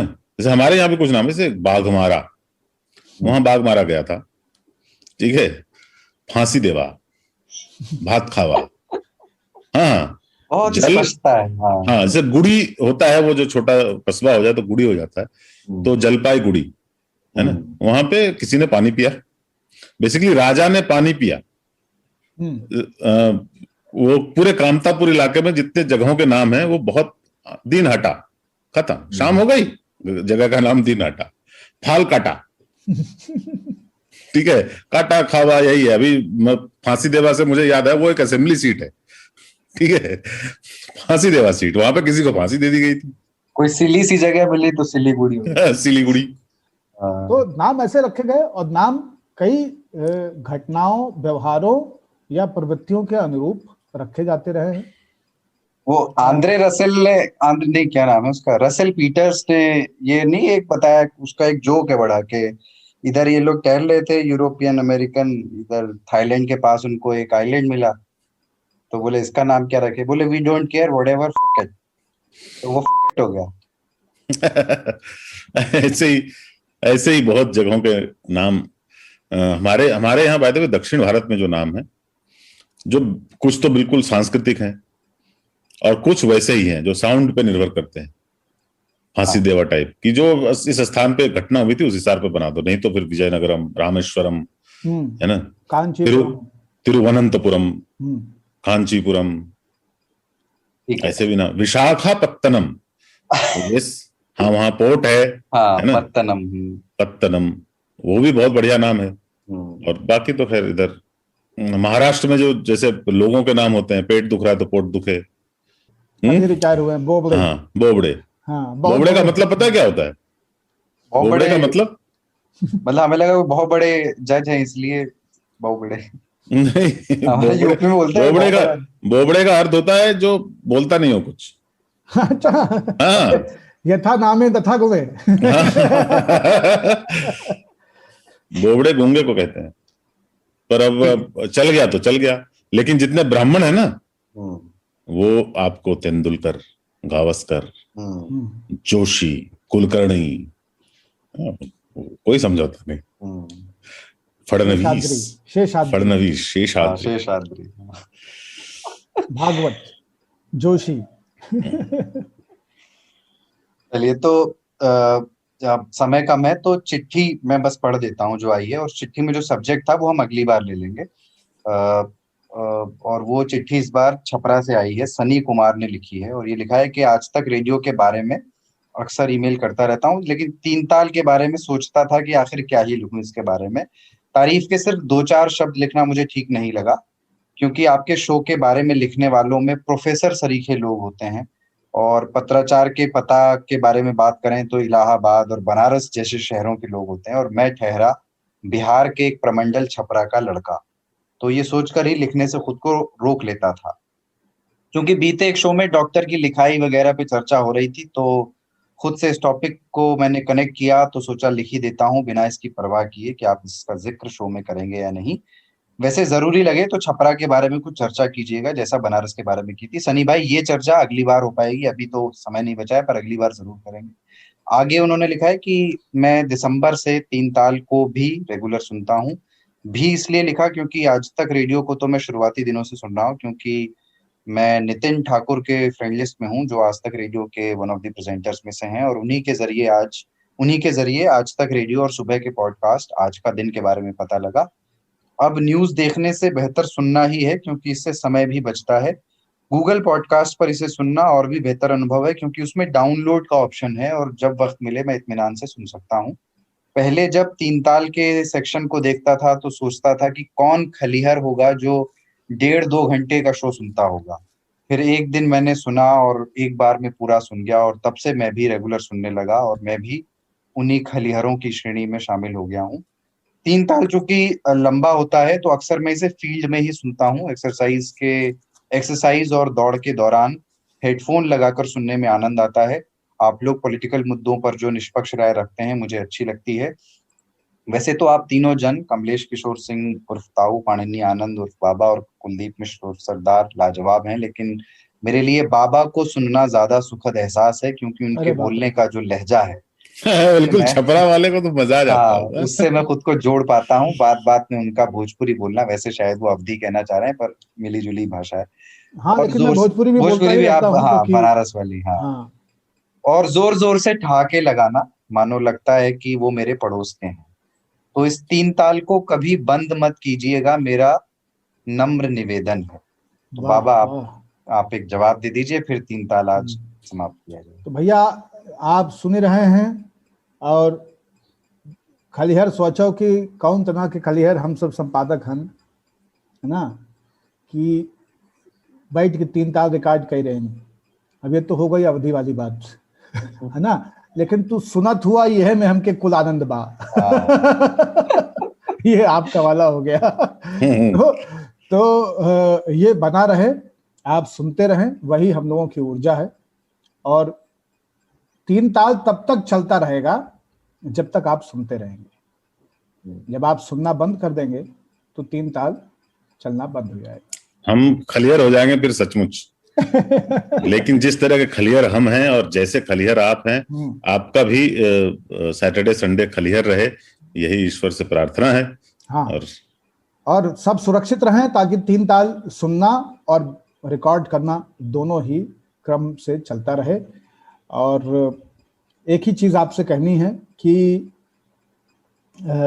ये कोई कस्बा और कोई इलाका और कोई भाषा छोटी नहीं है, कोई भाषा, कोई कस्बा, कोई इलाका बड़ा नहीं है। दिल में जगह होनी चाहिए। आपने कितने सुंदर तरीके से तीन ताल के लिए जगह निकाली है। मैं बाकी लोगों को भी आज तीन ताल की शुरुआत में ही बता रहा था कि भैया किचन में काम करते हुए, घर में पोछा लगाते हुए, कपड़ा सुखाते हुए, सब्जी काटते हुए, लहसुन छीलते हुए, ऐसी कई सारी चीजें हैं जिनके समय में, नहाते हुए भी, तो आप तीन ताल सुनते रह सकते हैं। अपने मित्रों को भी सुनवाएं और उनको भी थोड़ा सा खलिहर होने का समय दें। लोग इतना व्यस्त हैं कि खलिहर नहीं हो पा रहे हैं, तो ये गुंजाइश बची रहे। और ये ऊर्जा बची रहे और आप सुनते रहें। आप जब तक सुनते रहेंगे तब तक तीन ताल चलता रहेगा। हमने इस पॉडकास्ट की शुरुआत इस बात से की थी कि कौन सा प्लेटफॉर्म अच्छा है। इन्होंने बड़ा अच्छा किया, वो गूगल पॉडकास्ट में ये ऑप्शन बता दिया कि डाउनलोड का ऑप्शन है। ये बात सच है कि आप गूगल पॉडकास्ट अगर आपके पास है तो आप कभी भी कहीं पे भी एक बार डाउनलोड कर लें तो फिर आप उसे बिना डेटा के भी सुन सकते हैं। आपको डेटा कनेक्शन की आवश्यकता नहीं पड़ती। कान में हेडफोन लगाया, अपना काम कर रहे हैं और तीन ताल भी चल रहा है। तो सनी भाई, अवधि और भोजपुरी ही नहीं है, कति मौज आगी, कति एंडी चिट्ठी थी। हरियाणा वाले भाई भी जरा ये सरदार को बोलना पड़ेगा बार बार। इसने जो है पश्चिमी यूपी और हरियाणा को छोड़ दिया ना। वो भी है भाई, जो हमारे मेरठ के भाई हैं सारे देख रहे हैं और हरियाणा के सुन रहे हैं, वो भी खूब आनंद करे छी। हम खूब आनंद करे छी। वो भी है, वो लोग भी लिखे, मैथिली भाषी भी लिखे, सभी भाषी लोग लिखे और अपनी बोलियों के बारे में भी बताएं। अच्छा ये लगता है जब आप सिर्फ फीडबैक देने के लिहाज से नहीं, अपने बारे में चार चीजें बताते हुए और अपनी भाषा, अपनी बोली, अपनी संस्कृति, त्योहार, उसका जिक्र करते हुए चिट्ठी लिखते हैं, तो हमें भी बातचीत करने के बहुत बिंदु मिलते हैं। इस एपिसोड में अब यहीं इसको समाप्त करने का वक्त आ गया है, पर आगे ये चर्चा और जारी रहेगी। और जो अधूरी रह गई बात, सनी ने जो छपरा का जिक्र एक तो किया, उस पर वो चाहते हैं थोड़ी बात हो। और इसके अलावा उन्होंने एक सब्जेक्ट और दिया है, वो डॉक्टरों और मेडिकल जगत से जुड़ा हुआ एक है, उस पर अगले एपिसोड में हम लोग चर्चा कर लेंगे। आप हमें चिट्ठी अगर लिखना चाहते हैं सनी की तरह, और जिन चिट्ठियों को हम शामिल करते हैं प्रोग्राम में, तो आप उन्हें लिख सकते हैं radio@aajtak.com पर। ये हमारा ईमेल आईडी है, उस पर आप लिख करके बता सकते हैं कि आपको तीन ताल कैसा लगता है, और ये भी बता सकते हैं कि किन किन सब्जेक्ट्स पर हमें बात करनी चाहिए। कोई अतरंगी मजेदार सवाल हो, कोई सब्जेक्ट हो आपके जहन में, तो हमें सजेस्ट कीजिए। आपका लिखा ईमेल हम सुनाएंगे भी पढ़कर आपके नाम के साथ, और उस पर चर्चा भी करेंगे। तो अगले शनिवार तीन ताल फिर आएगा। कुलदीप सरदार मेरा नाम है, और मैं फिर ले आऊंगा कमलेश ताऊ और पाणिनी बाबा। जय हो, जय हो, जय हो, जय हो, जय हो।